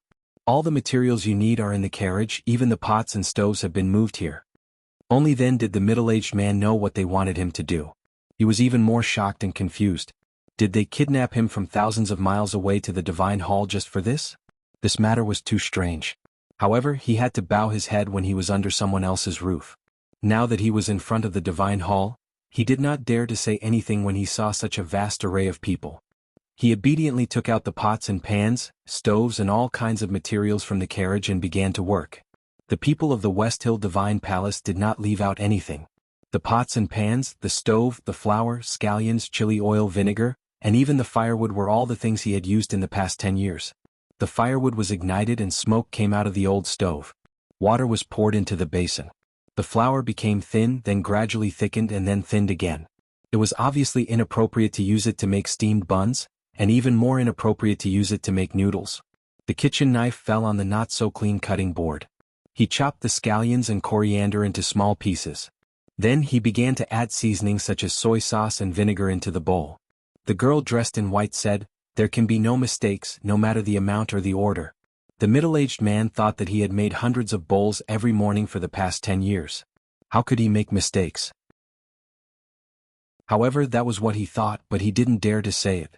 At this time the water in the pot finally boiled. The dough in the basin was torn into irregular shapes by his hands and thrown into the boiling water one by one. It quickly took shape and began to float. He dipped the blackened spoon into the pot and stirred it. When he took it out, it was filled to the brim with cooked slices of dough. The white shards trembled lightly like fish fat. There was not a single piece left in the pot, and the spoon was exactly 1/3 filled with soup. Such craftsmanship was naturally the result of repeated practice for more than 10 years. The soup was poured into the bowl. An unusually strong but refreshing sour and spicy aroma appeared in the square in front of the divine hall of light. Then the smell of chopped coriander and scallions assailed the nose. The two girls dressed in white did not show any expression. They looked down and walked back into the divine hall. One of them held the bowl in her hands, and the other held the thing wrapped in cloth. The middle-aged man said subconsciously, "One bowl is not enough for the two of you, right?" The girl from the old brush pen shop used to eat one bowl and bring back 2 bowls when she was so thin. The two girls dressed in white ignored him and walked into the divine hall. The middle-aged man looked at the boiling water in the pot and held the big spoon in his hand. He stood in the empty square in front of the solemn divine hall, feeling very nervous. Not long after, a girl dressed in white came out of the divine hall of light. She handed several things to the middle-aged man and said, "Someone will send you back to Chang'an." After saying this, she went back into the divine hall of light and did not come out again. The middle-aged man was stunned for a long time before he remembered to look at the things in his hand. They were a perfect luminous pearl and an elixir that gave off a faint fragrance. Although he was an ordinary person, he could feel that these two things were extraordinary. He became more and more frightened. He had always been proud of his craftsmanship, but it was not worth it. The nobles of the divine halls of West Hill had kidnapped him from Chang'an to the Peach Mountain and given him a luminous pearl and an elixir. Just for a bowl of something worthless? Was there such a delicious sour and spicy noodle soup in the world? The green curtain was removed. The carriage drove down the Peach Mountain, stirring up the dust again and returning to the mortal world. Ning Kai held a bag of rice in his hand. He looked at the carriage and frowned. He did not know that the carriage came from Chang'an. Like the rest of the people in the divine hall, he had many doubts. He turned around and walked back to the Revelation Institute through the side door. He did not look at the divine halls on the mountain. It was not because he was cautious, but because he did not want to look at them too many times to suppress his desire. She and that idiot that he was looking for were there. However, there were even more dangers. Before he was fully prepared, before that point in time, he did not want to take a step closer to the temple. He left Chang'an came here with the determination to die, but he did not want to die. The Revelation Institute was very quiet. He walked back to his room and prepared to cook. Looking at the bag of rice, he suddenly wanted to eat a bowl of noodles, a bowl of fragrant fried egg noodles. He stood in front of the stove and kept silent for a long time. Then he began to cut the scallions and took out the eggs he bought in the town at the foot of the mountain. He heated the oil, fried an egg and cooked a bowl of noodles. A bowl of noodles with fried egg noodles with 4 Sichuan peppercorns and 30 scallions. He held the bowl and walked to the depths of the book hall. He looked at the clouds and cliffs, thinking of the city of Wei and the old brush pen shop, and began to eat the noodles.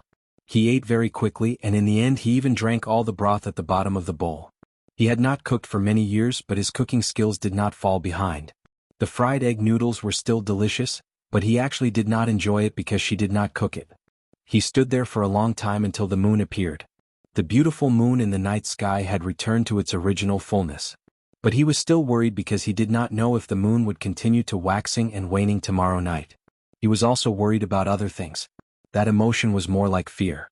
Aren't you omniscient and omnipotent? Why don't you know I am here? Why can't I feel where you are? Are you really not my natal life anymore? Or is the you I am looking for really dead and the you now is not you?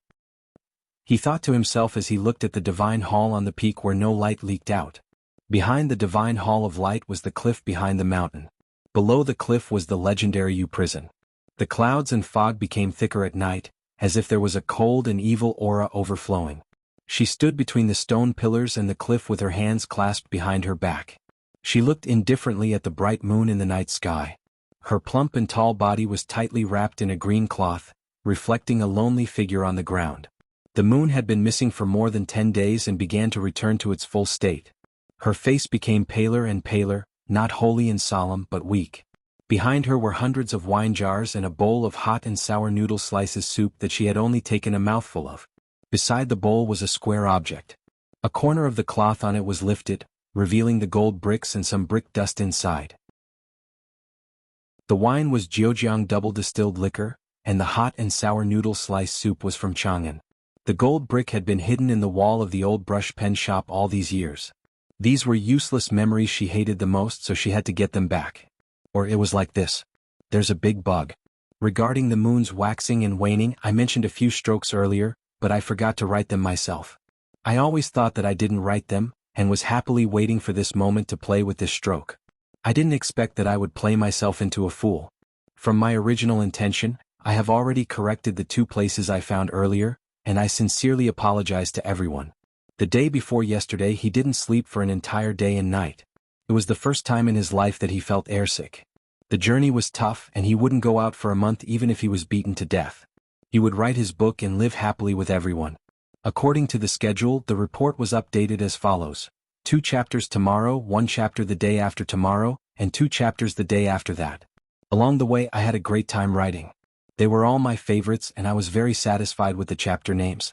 Just like the day before yesterday, if I don't continue to praise myself, I can't keep my eyes open. Finally, there's one thing that I want to report again. There are some very beautiful sentences in Jiangyi which I have seen everywhere. I really can't find the original author, so there's no name. I can only state the source, such as the fish leaping into the sea, the flower blooming on the shore, or that spring I cut a few caddies of peach blossoms, or that time stew which I will use in the future. I've reported these before, but I dare not falsely claim this honor. But some readers may not notice, so I'm reporting it again. The original authors are awesome and I'm a hard-working porter. To be continued. If you like this work, please come to Chidian.com to vote for me. Your support is my greatest motivation. Chapter 854. Sang Sang looked at the moon in the night sky. When the moon was waning, she was as powerful as she had been in the past countless years. When the moon was full, she felt unprecedentedly weak, or in other words, she felt her own weakness in the divine kingdom. That person once said that the moon waxed and waned, and people had their ups and downs. Then what about her? From the moment she fell into the snow-capped peak in the far north, she wanted to leave the human world and return to her own kingdom because she sensed danger. She was in danger both in the divine kingdom and in the human world. However, the gate of the divine kingdom had been destroyed. How could she go back? Tonight, on the Peach Mountain, different people looked at the same moon and thought about different things. Some wanted to leave, some wanted to stay, but they didn't know if they wanted to see each other. She stood on the balcony behind the divine hall of light for a long time until the moon disappeared and the sky in the east of the mountains turned white. The morning light sprinkled on her, but she still didn't leave. The morning clouds were covered with strange colors and were blown away by an unknown wind, revealing the red and warm sun. She bathed in the sunlight and slowly squinted her eyes. Her expression was peaceful and beautiful. She was the rule of this world and also the ruler of this world. She fell into the human world and gradually became immortal. She didn't need to cultivate and only needed to bask in the sun. Although she didn't know if the red sun was real or fake, the light and heat were real, and they were the source of her power. As for the wine and dishes, they were just nutrients that her body needed, or more importantly, they were needed to weaken her consciousness. Now she was very plump, or in other words, very fat. Her body stretched the cyan dress with flowers. She was very white and tall, which was completely different from her appearance in the past 19 years. However, her eyes didn't change. They were still thin and long like willow leaves and extremely clear. She squinted and became even thinner, like the willow leaves by the Yenming Lake in Chang'an. But it didn't mean that she could still see everything in front of her when she closed her eyes. The red sun leaping out of the morning glow, the filamentous clouds and the flowing wind, and the thin waterfall between the cliffs all appeared in her bright eyes. She saw birds flying back and forth between the cliffs, cubs in the distant mountains, reefs appearing in the distant seawater, and the heat of the sun turning the seawater into steam. All of these scenes represented the rules at work. The rules of this world could not be shaken and appeared very stable. Therefore the world also appeared very stable. The chi of heaven and earth and all matter were distributed very evenly. She was the rules, so she felt very satisfied. There was still no expression on her face, but in the deepest part of her eyes, one could almost see the intoxicated expression of a human. She was intoxicated by the harmony between herself and the world. She continued to stand on the balcony at the back of the divine hall of light, looking at the scenery that kept changing, but in fact remained the same. She did not leave until the night came again and the moonlight shone again. The moon tonight was different from last night and she did not like it. The moon waxed and waned. She did not experience any misfortune or fortune, but she felt the aura of birth, old age, sickness and death. It was an aura that she hated because it was an aura that only humans could feel. Because of this feeling of hatred, the scenery behind the divine hall of light suddenly became unstable. She hated it even more. The sound of the wind blowing through the trees was like thunder in her ears. The waterfall falling into the clouds seemed to be silent, but in her ears, it sounded like someone was beating war drums. She could no longer enjoy the peace she liked. Even if she threw all the wine jars behind her down the cliff, she could not change the fact that she had drunk all the hard liquor in the jars. I plan to go out for a walk. She looked at the bright moon in the night sky and said. The two girls in white kneeled behind her, too shocked to speak. They had never seen the saintess leave the divine hall of light since they came to Peach Mountain. The people in the divine halls of West Hill had never seen the saintess face. Why did she suddenly want to leave? Where was she going?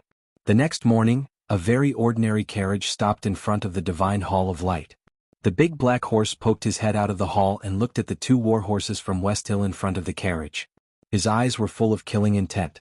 He wanted to let the two war horses know the difficulty and retreat, so that he could create an opportunity.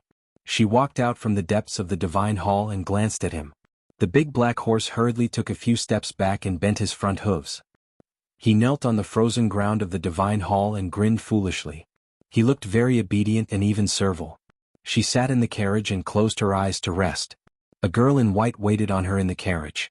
The other girl in white waved her whip and drove the carriage away from the divine hall of light and down the Peach Mountain. The more ordinary a carriage was, the more conspicuous it would be in the solemn divine hall. But strangely, it seemed that none of the priests or deacons saw the carriage, nor did they hear the sound of the hooves or the whip of the girl in white. The carriage quietly went down the Peach Mountain like a ghost. The carriage did not stop at the foot of the mountain. It continued forward for more than 10 miles, crossed a stone bridge over a small river and came to a small town. Then it stopped in front of a shop opposite the Taoist hall of the town. Ning Ke woke up early in the morning. He first practiced a set of bladesmanship to warm up. Then he sat cross-legged in the morning fog and meditated for a while. He began to breathe in and out, borrowing the abundant chi of heaven and earth in the peach mountain into his body and turning it into his own great spirit. The whole process was carried out very carefully. The morning fog was still there when he finished. He walked up the path behind the book hall. He could smell the faint fragrance of flowers in the fog, and he could not help but feel refreshed. At this moment, the red sun had completely risen and the mountain fog suddenly disappeared. He found thousands of peach trees were in full bloom beside him. He could not help but frown in disgust. Years ago, the headmaster of academy climbed the mountain while drinking and cut down all the peach trees. Since then, the peach trees here had never bloomed again. However, this spring, the eternal lamp in the divine hall of light suddenly went out, and the peach trees on the mountain bloomed for no reason. They never withered again even in the middle of summer. He loved the peach trees in front of the academy because they were brought back by the headmaster of academy from the peach mountain. He did not love the peach trees in the West Hill Divine Palace because they represented the departure of the headmaster of academy and that matter. There seemed to be a path in the depths of the peach trees, but he did not know where it led. Ning Kai walked towards it and suddenly felt the mountain wind suddenly became cold. The petals on the branches kept trembling, as if it had suddenly come to winter. There was a very powerful tactical array hidden in the peach trees. No wonder the headmaster would kill these peach trees when he climbed the mountain. Ning Kai thought about it and decided to quit immediately. With his current state and attainments in talisman Taoism, it should not be difficult for him to quit since he was not deep into the tactical array. But it was impossible for him to continue forward and break the array. However, at this moment he suddenly felt a very familiar aura in the peach trees on the mountain. He could even vaguely understand the intention of these peach trees. He did not know anything about tactical arrays, but he knew that this was the key to break the array. These peach trees were blooming for him. If it were someone else, he would definitely be shocked and confused by this sudden change, and then have the idea of temporarily retreating. But he did not, because he quickly figured out the reason. The peach trees on the mountain were blooming because of her. How could they stop him? His sleeves brushed against the peach trees, and the petals fell and fragrant. He did not need to look for the direction, nor did he care about the powerful tactical array in the peach trees. He just walked according to the feelings of the peach trees. It did not take long for him to walk through the peach trees, which were extremely dangerous for cultivators. Outside the peach trees was a precipice. He stood on the edge of the cliff and looked at the towering divine halls above. Only then did he realize that he had reached the mountainside. Then he looked at the opposite side and found that there was another precipice there. The cliff he was standing on was part of the peach mountain, and the precipice on the opposite side was also part of the peach mountain. It was obviously under several divine halls, but for some reason it was independent of the peach mountain. The two precipices were dozens of feet apart. There was no bridge between them except for the mountain wind. Below them there were clouds and mist, and there was a faint cold aura. No one knew how deep it was. A distance of dozens of feet was not far for cultivators, especially for cultivators from the Devil's Doctrine.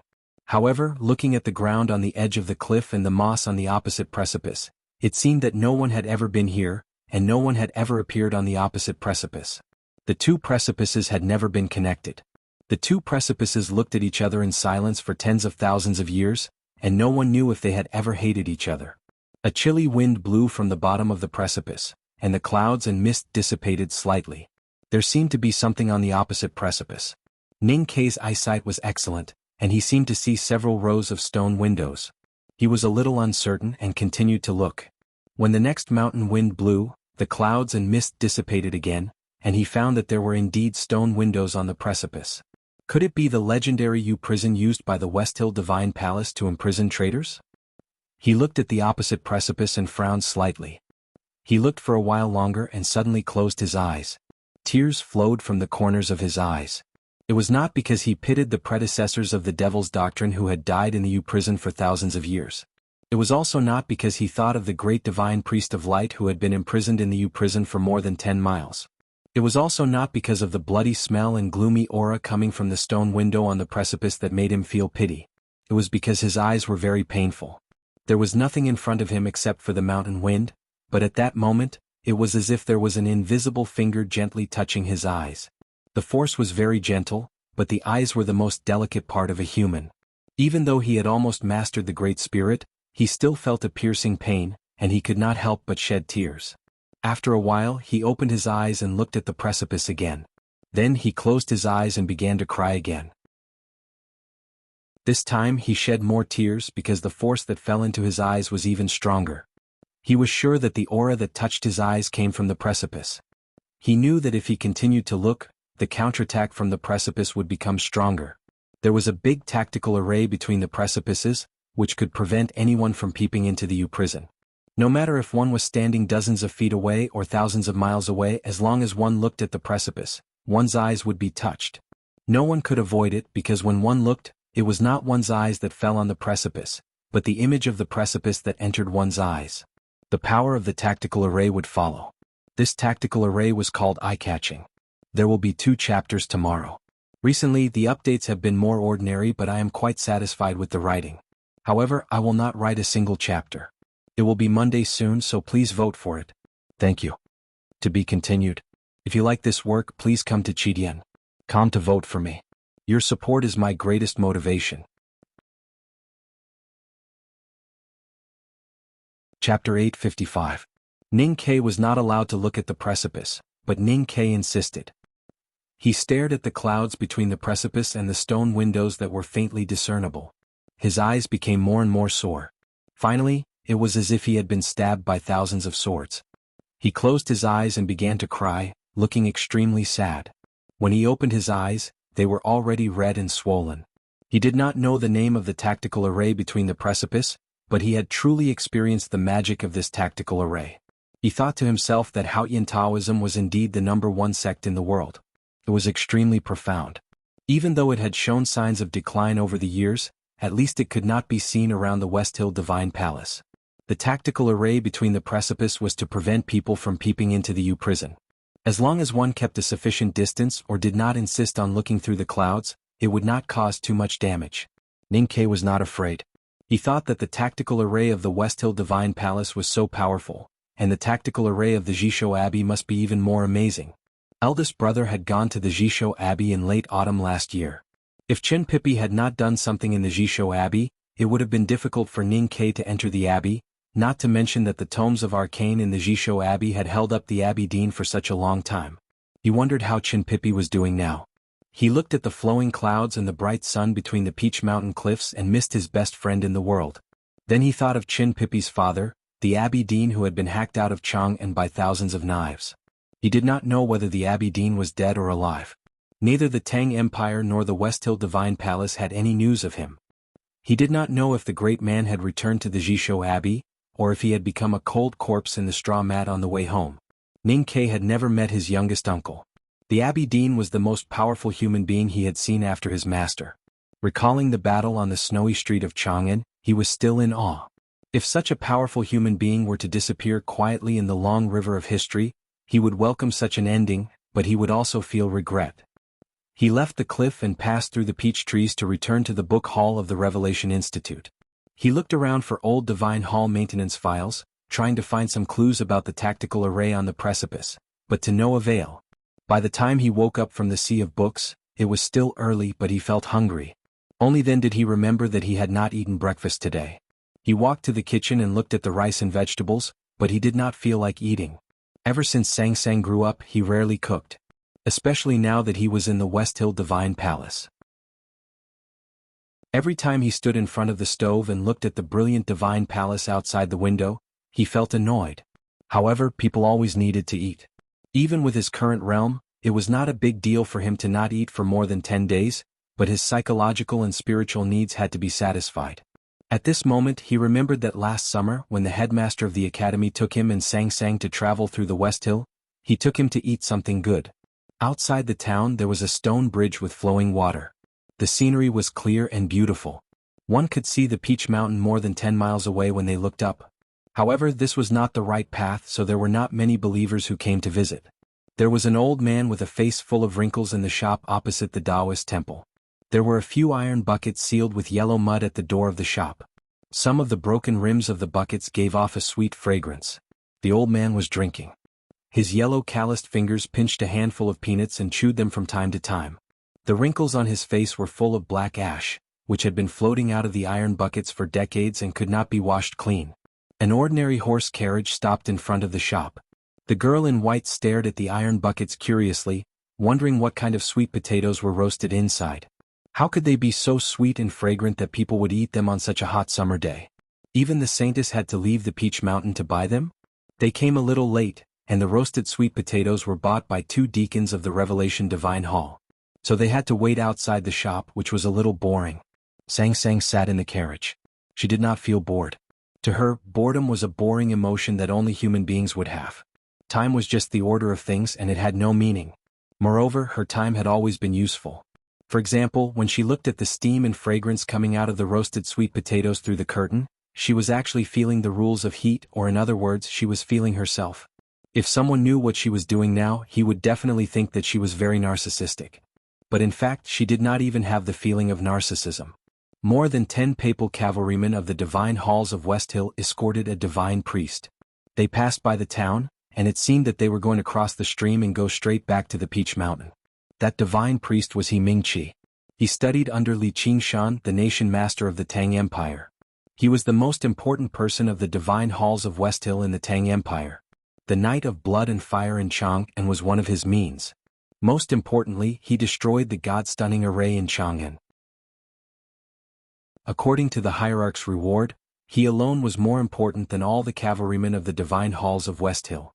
The divine halls of West Hill knew that He Mingqi was the one that the Tang Empire and the Academy wanted to kill the most. Even when the divine halls negotiated with the Tang Empire, they did not include his safety in their conditions. Because they knew that the Tang Empire, especially the Academy, would never accept this condition. Therefore, for the sake of safety, the divine halls sent He Mingqi to the south to hide for a while. Only now did he return to Peach Mountain. Sang Sang looked at He Mingqi in the distance through the curtain. She did not show any emotion on her face, but she did not know why her body was filled with extreme hatred. She knew that this person was extremely loyal to her, and he was the trusted subordinate of the hierarch's loyal dog. He would be given an important position when he returned to the divine halls, but she still hated him. In fact, she did not know why she hated the ant in the red robe. But she did not accept this reason. So she thought that she did not know, so she did not know. The sweet potatoes were finally baked. The old man squinted and took out 3 hot sweet potatoes with his bare hands. He did not seem to feel the heat from his fingers. After wrapping them in paper, he handed them to the girl in white standing in front of the shop. The girl in white took out money from her waist and put it down. Then she returned to the carriage with the hot sweet potatoes. She lifted the curtain and handed 1 sweet potato in, and then handed the other 2 to her companion. The whip was crisp and the wheels sounded gradually. Then it suddenly stopped. The girl in white stopped the carriage. Because she felt the irresistible will from the carriage, she and her companion sat quietly in front of the carriage, waiting for what might happen. After a while, a young man in the uniform of the Divine Hall's handyman walked to the front of the shop. He looked at the old man and asked, "Has your shop really been open for 1,000 years?" Ning Kei saw the ordinary horse carriage outside the shop, but he did not pay much attention to it. But when he saw the 2 girls who looked like they were made of snow, he could not help but think of his little black handmaiden. He silently thought that since they were working for the master, black was better than white. No matter how they cleaned, they would not look dirty, right? The old man squinted and said, "My grandfather's grandfather's grandfathers." Ning Kei did not want to hear him finish reciting the ancestral genealogy. He took out a copper coin and said, "Give me 3. The old man said, "My sweet potatoes are big. You can't finish 3. Ning Kei bought 3 sweet potatoes purely subconsciously. 1 for his teacher, 1 for himself, and 1 for Sang Sang. Hearing this, he understood and said, "Then 2 will be fine." The old man took out 2 sweet potatoes with his bare hands and handed them to him. He put away the copper coin and began to drink again. The headmaster of the academy once said that eating sweet potatoes in the hot summer had to be done while they were still hot, just like eating ice in winter. What they sought was the extreme of the extreme and the stimulation of the stimulation. Ning Kei was not a pure filial disciple. He had forgotten many of the words his teacher had said, but he remembered all the words his teacher had said about food. Because he insisted that compared to the title of the greatest man in the world, the title of the greatest gourmet in the world was more suitable for his teacher. He held the sweet potatoes and sat on the threshold. He pinched his fingers and tore the skin.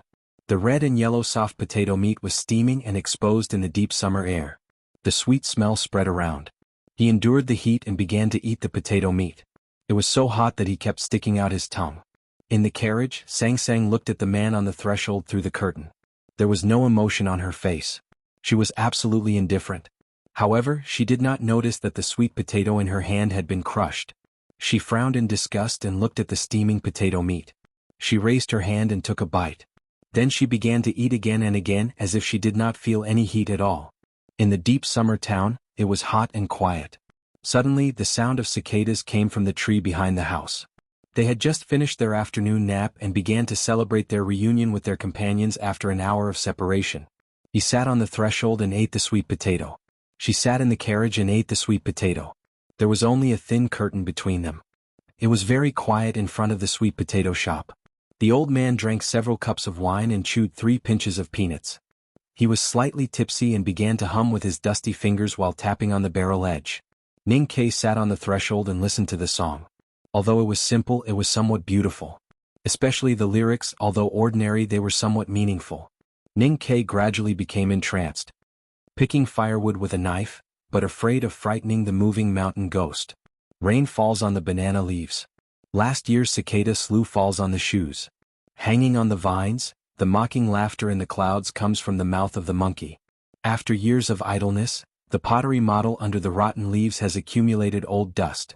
In the Hongluo winter field, the white snow regards the paw print as a burden. Looking at the sky, the clouds and smoke dissipate like smoke. Ning Kei held the sweet potato and said in a daze, "Interesting." The old man became more and more proud of the guest's praise. His voice gradually became louder, but the tone suddenly became calmer, as if people in the countryside were talking. Cutting firewood to make a fence, planting 3 peach trees. Picking the grain as rice and then making 2 jars of wine as light as water. Picking flowers and twisting juice, making the bride's eyebrows drunk. Firecrackers sound, the old house cries new, never tired. Little deer cry, calling the maid to cut a few plums and heat 2 pots of wine. Remembering the childhood sweetheart, who could bear to give up a cup. Ning Kei thought of last summer in front of this shop in this town, his teacher and her were still by his side. But now he was alone and he could not help but feel sad. These 2 paragraphs are part of the Spy's 27 cups of wine that I completed at the request of a reader a few days ago. For the full text, please read the comments section. I didn't pay attention when I wrote it, and only after I finished writing it did I realize that I was writing about coming night. Then writing this chapter is really a bit tiring. I am not capable, but I have high expectations of myself, so I can only keep squeezing myself. There is still one more chapter today and I don't know when I can finish it, so I am working hard. To be continued. If you like this work, please come to Chidian.com to vote for me. Your support is my greatest motivation. Chapter 856.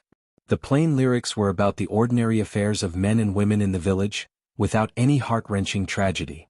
But somehow, those beautiful scenes of the past made people feel a little lost at the end. Ning Kei had always thought that sentimentality was a luxury, especially now that he was in the West Hill Divine Palace, where his identity could be discovered at any time. So he did not let himself be immersed in this emotion for too long. He rubbed his eyes that were stung by the tactical array on the precipice, stood up from the threshold and walked out of the town. Sang Sang sat quietly in the carriage listening to the old man's song. She was not moved at all, but her consciousness was stirred up, as if the ocean was about to rush to the earth.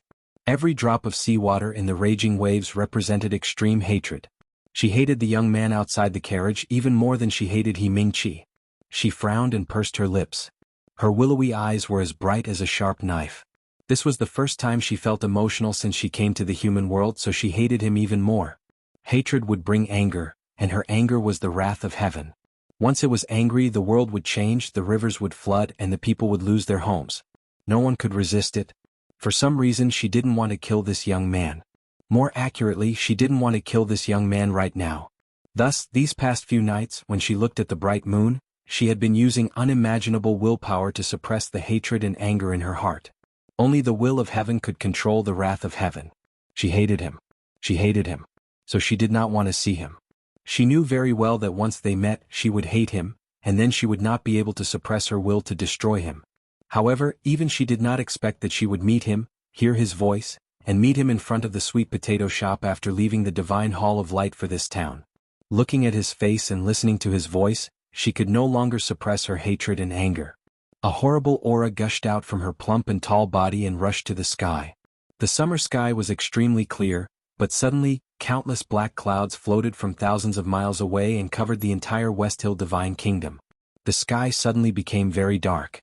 The cold wind was blowing in the woods and the fields, swaying the signs, throwing debris on the streets, and the shouts of closing windows could be heard from the houses. The scene in the West Hill Divine Palace was even more shocking. Countless bolts of lightning formed in the black clouds like golden threads and then fell, producing countless dull thunders. With a boom, a muffled thunder struck down from the depths of the dark clouds. Over 20 miles away, a faint flame could be seen on the Peach Mountain, and even the crackling sound of peach blossoms burning could be heard. Fortunately, a torrential downpour soon followed, extinguishing the burning peach blossoms. On the 3 cliff plateaus of the West Hill Divine Palace, countless divine priests and deacons knelt in the rain, looking at the sky in horror and praying. She looked at Ning Kai through the curtain. Deep in her emotionless and cold eyes, there were stars being destroyed, worlds being reborn, and unimaginable majestic power. She had never really looked at Ning Kai since he came to the small town. She decided to look at him for the last time when the will of destruction was about to fall on the small town. Then she saw his eyes. Her eyes were red and swollen like peach blossoms, as if she had just cried. The unusually cold wind in the summer gradually stopped, and the majestic storm gradually subsided. Then it disappeared without a trace. The tens of thousands of miles of dark clouds that covered the West Hill Divine Kingdom dispersed to the corners of the world. Ning Kai ran back to the sweet potato shop when it started raining. The thunderstorms in summer always came suddenly, and he had no doubt about it. He did not even notice that there was an aura in the horse carriage that shot up to the sky. After the headmaster of the academy left the human world, no one could feel such a level of aura. Weak and incompetent human beings. Sang Sang looked at his red eyes through the curtain and said emotionlessly. Then she continued to eat the sweet potato in her hand and did not look at him again, as if they had never met. Ning Kai looked at the carriage that was moving further and further away in the rain. He did not know why he felt a little depressed. He looked at the back wall of the carriage that was drenched by the rain and vaguely saw the back of a tall and fat woman. He frowned and said with disgust, "Why is the girl in the carriage as fat as a pig?" The old man said, "Gossiping behind people's backs.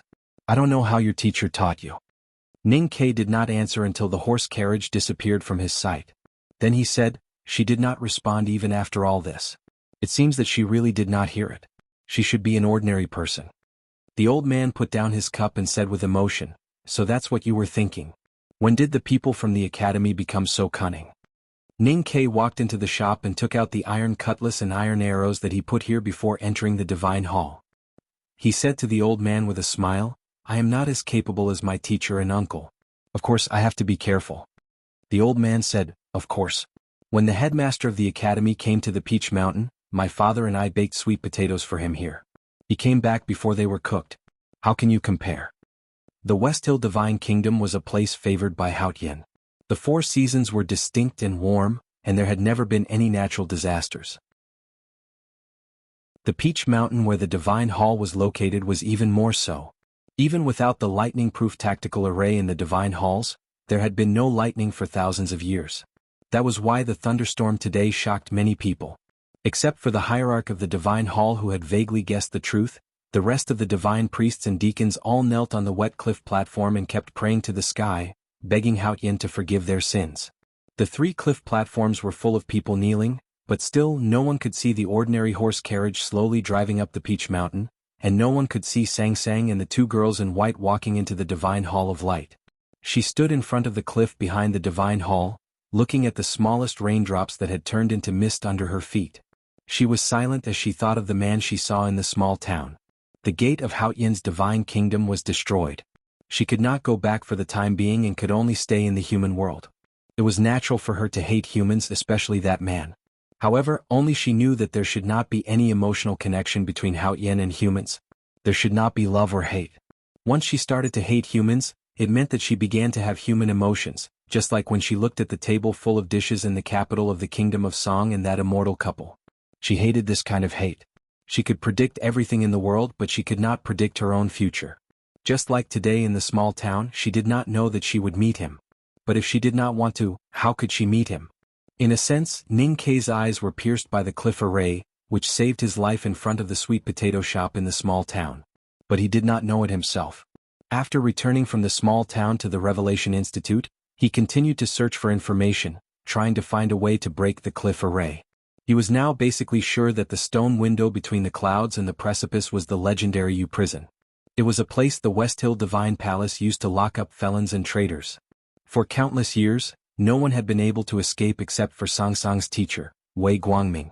According to the information he found in a book, the U prison had been set up by the previous powerhouses of the Divine Hall, and one of them was the eye-piercing that he had once felt. The precipice he cared about had nothing to do with the U prison. There was no one in the U prison who was worth his risk to save. The place he wanted to go was above the precipice. He wanted to go to the Divine Hall of Judgment at the top of Peach Mountain. Of course, this was only his last resort. The first place he wanted to go was the stables of the West Hill Divine Palace, which was on the third cliff plateau. To go up Peach Mountain he had to go through the mountain path and 3 cliff plateaus. Ning Ke did not think that he could go straight to the West Hill Divine Palace with his current state. After all, he was not the youngest uncle or his teacher. If he really dared to do so, he believed that he would die in less than half an hour. Therefore he could not go the usual way but the dead end. Late at night, Ning Ke walked into the peach blossom forest. Even in the dark night, the thousands of peach trees in the mountain were still blooming pink and white. It was very beautiful. The peach trees that were struck by lightning a few days ago had already been removed by the deacons of the Divine Hall. They had returned to their original state. He walked among the peach blossoms, feeling a little strange. The peach blossoms all over the mountain were also a very terrifying tactical array, even more powerful than those on the precipice. Even a real powerhouse who had broken through the 5 states would find it very difficult to pass through the peach blossoms. Therefore the Divine Hall did not need to set up any defensive power here. But for him it was so easy to pass through because the peach blossoms were planted by her. Every time he thought of this, he felt that things like fate were really hard to describe. When he came to the edge of the cliff, he did not look at the precipice, but jumped to the opposite side without hesitation. The 2 precipices were dozens of feet apart. Even the most powerful cultivators would see it as a natural moat. But for the powerhouses of the Devil's Doctrine and the cultivators at the peak of martial arts, it was just a shallow ditch. Ning Ke's great spirit had almost reached the advanced level. Except for third sister Yu Lian Tang and the Abbey Dean before he was injured, no one else could be stronger and more powerful than him. He did not need to run, nor did he use any strength. He bent his knees slightly, and the pond-like great spirit in his abdomen was suddenly sent to all parts of his body. Then he rushed to the opposite precipice. The night wind whistled and slapped his body as if slapping a stone. In the blink of an eye he came to the opposite precipice. His hands suddenly became soft and stuck to the precipice like cotton. Under his feet was a bottomless abyss, surrounded by clouds and mist, which looked even more gloomy and terrifying. The eye-catching tactical array on the precipice could not only block peeping eyes, but also the slightest fluctuation of a cultivator's psyche power. It was even more sensitive to the chi of heaven and earth hidden in the body of the Devil's Doctrine. In the moment before Ning Ke fell to the precipice, he withdrew most of the Great Spirit back to the pond in his abdomen, and used the remaining Great Spirit to cover his snow mountain and ocean of chi. To avoid triggering the tactical array on the precipice, he did not dare to use talismans. In other words, he completely relied on his own strength to climb the precipice. He was now an ordinary person. But even so, it was still not enough. Although he closed his eyes, the precipice seemed to think that he was looking. He felt a sharp pain in his eyes, and his hands that were grabbing the cliff stone suddenly loosened. There were cliff climbing in the Qing dynasty among the guests and also at night. Of course, he would not fall down because neither the bottomless abyss nor the landmine tactical array had anything to do with Ning Quebec. To be continued. If you like this work, please come to Chidian.com to vote for me. Your support is my greatest motivation.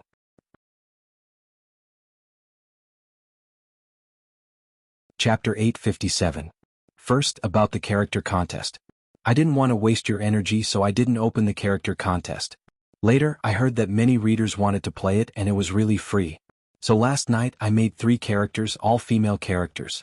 The best actress, Sang Sang, and the 2 best supporting actresses, Shan Shan and Yi Hongyu. If you are interested, you can vote for them. Please look at the homepage of Chidian or the related posts in the book review section. If you want to vote, I strongly recommend Sang Sang because I am a fan of Sang Sang. Also, if you are a fan of Shan Shan or Hongyu, I will respect your opinion. I'm just trying to get votes for Sang Sang.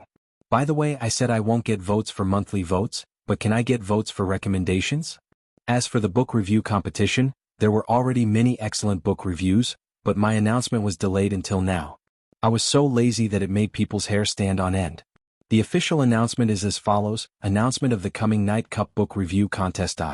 Purpose of the event. In the past year, with the enthusiastic support of all readers, Coming Night achieved excellent results. It won the monthly votes of Chidian and won the best work of 2012. As of now, Making Night had reached the 5th volume.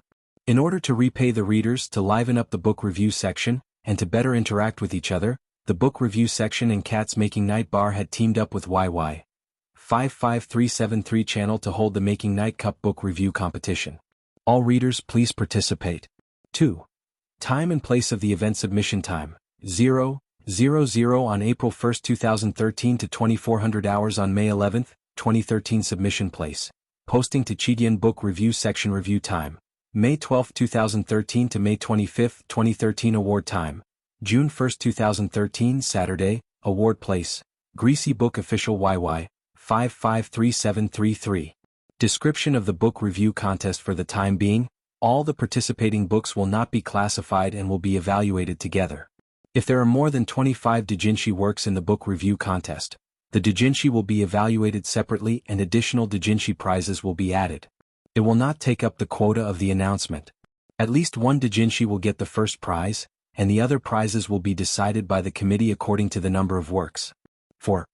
Prizes of the book review contest. 1. Grand prize 100,000 Chidian coins, a set of Coming Night autographed books. 2.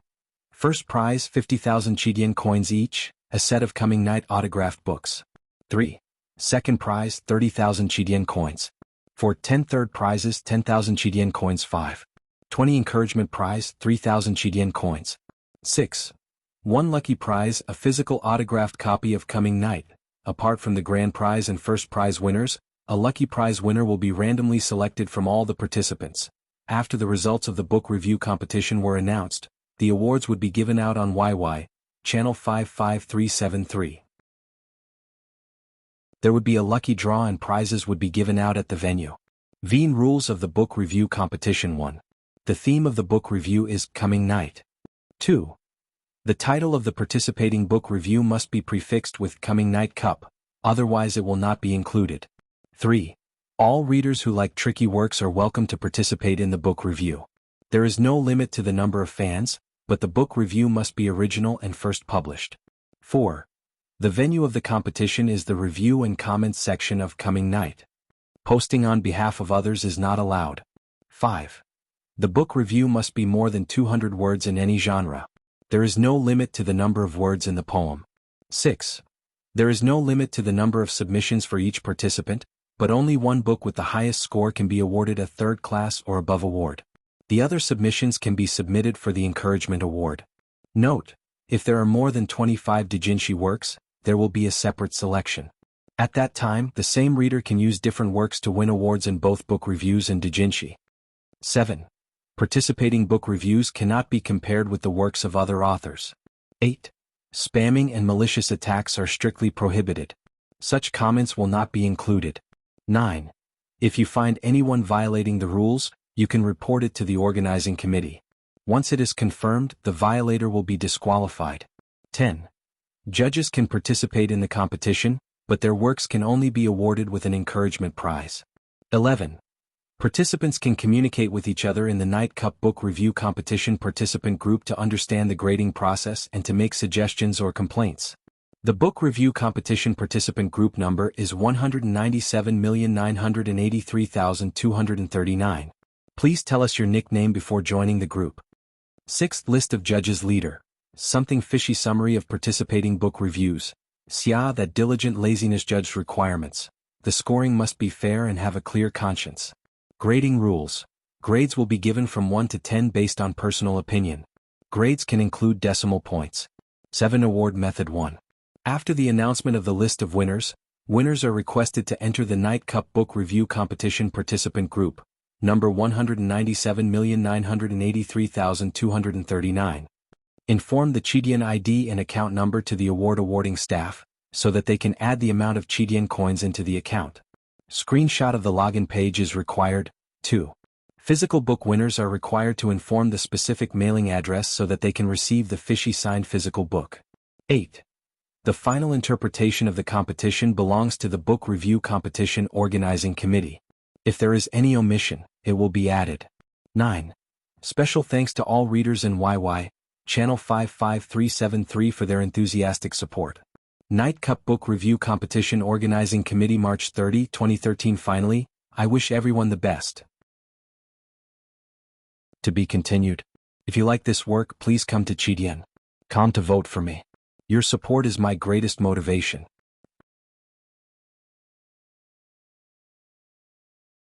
Chapter 858. Many years ago, when the headmaster of the academy returned to Chang'an from his travels, he locked Ning Ke in a cliff cave in the back of the mountain. During that long period of imprisonment, Ning Ke learned many things in order to break through, including restraining the Great Spirit. That was why he thought that this cliff was nothing to him. But he forgot that the shocking array on the precipice could not only sense the fluctuation of the cultivator's psyche power and the change of the chi of heaven and earth, but it could also sense the peeping eyes. As long as someone looked at the precipice would enter that person's eyes. What was more amazing was that even if you closed your eyes and did not look at it, as long as you thought about looking at it, and did not completely suppress the idea of looking at the precipice in your consciousness, the precipice would still think that you were looking at it. It would be like a collapsing mountain, directly crashing into your eyes and then into your brain, setting off countless huge waves. Ning Ke's eyes were instantly pierced by tens of thousands of sharp Taoist swords. He was in extreme pain and his face became extremely pale. Then the ocean of his consciousness was hit by the cliff, setting off turbulent waves. The pain was so intense that even a strong-willed person like him could not bear it. His eyes darkened and he loosened his fingers, falling down the cliff. The cliff was shrouded in night fog. Below the clouds was a bottomless abyss.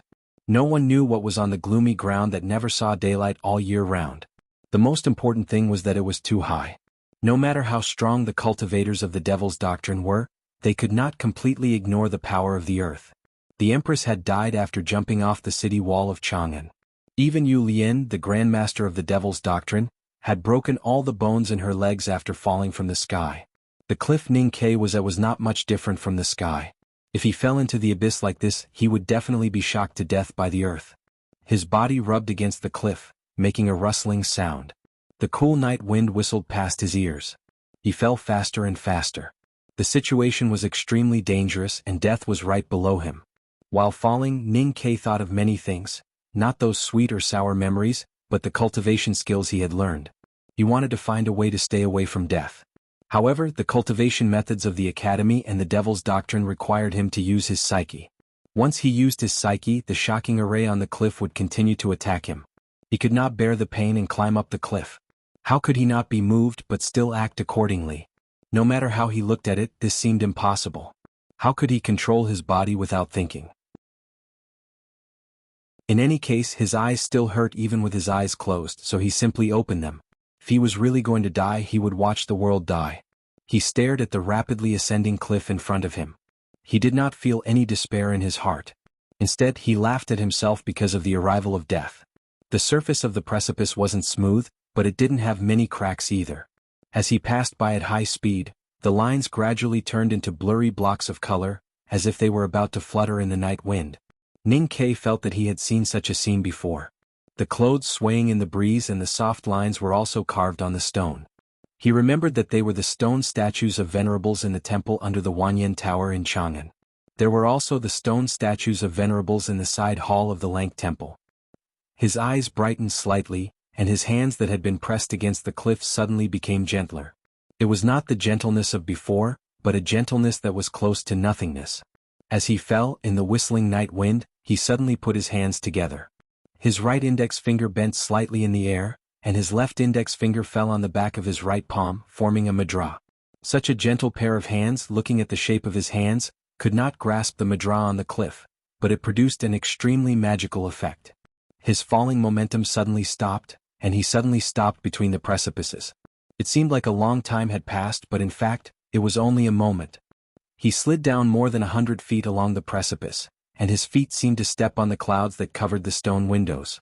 Years ago in the Lank Temple, he had watched the stone statues of venerables for a night in the autumn rain and understood the Buddhist sect's 4 emblematic gestures of fearlessness, dhyana, exorcism, and dispelling thoughts.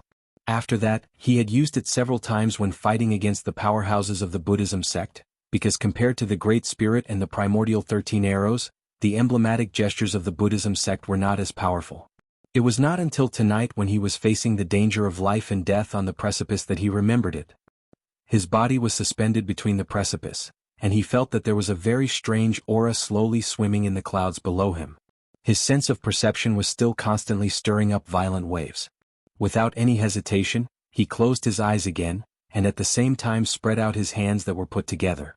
He calmed his mind, and his right hand formed the dhyana, and his right hand formed the dispelling thoughts. He gently landed on the precipice, no longer looking at anything in the world and no longer thinking about anything in the world. He completely forgot himself in heaven and earth, and only started to climb up based on the first thought that was reflected in his mind. He entered into an absolute emptiness, and had even forgotten the existence of himself and the precipice. Naturally, he did not know that he was climbing up the precipice. Like an ignorant leaf, he slowly moved up.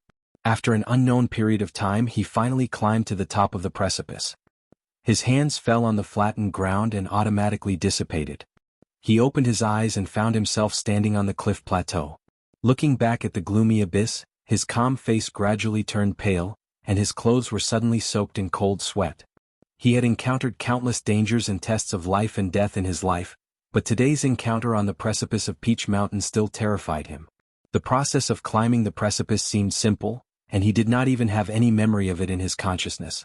However, if he had not learned from the Buddhism sect and the Devil's doctrine, he would have fallen to his death. It could even be said that if it were any other powerhouse in the knowing destiny state, he would definitely fall to his death under this precipice. He paid enough attention to the divine halls of West Hill, and thought that he had made sufficient preparations. However, when he entered Peach Mountain, he realized that he had underestimated the 10,000 years of Taoism. This was the lowest cliff plateau of Peach Mountain, where ordinary divine priests, deacons and cavalrymen of the divine halls of West Hill lived. The warhorses' stables were also here. Under the cover of the night, Ning Kai came to the side of the stables. He did not release his psyche power to frighten the awakened warhorses. Instead, he did what he did to the big black horse years ago. He did not hide the bloody aura of killing countless horses, so that the warhorses did not dare to make any sound. He stood on the east side of the stables, because the imperial court spies in the divine halls of West Hill had found a small pot of leftover porridge here.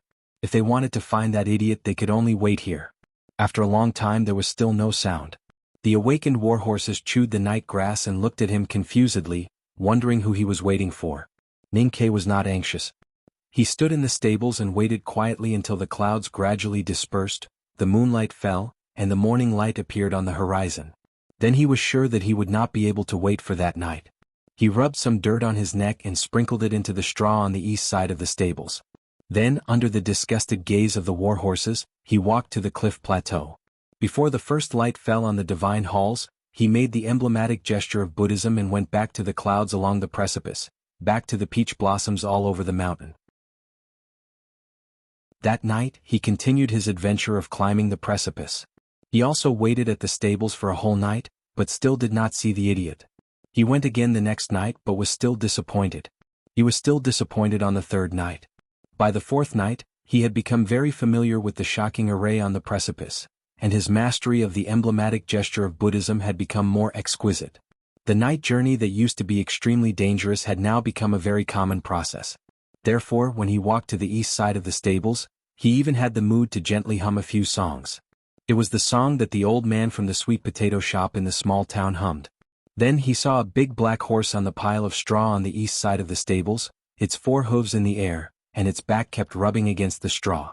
It looked extremely funny and he laughed. The big black horse smelled a familiar smell. It rolled on the ground and stood up. It looked over vigilantly, and its eyes suddenly widened.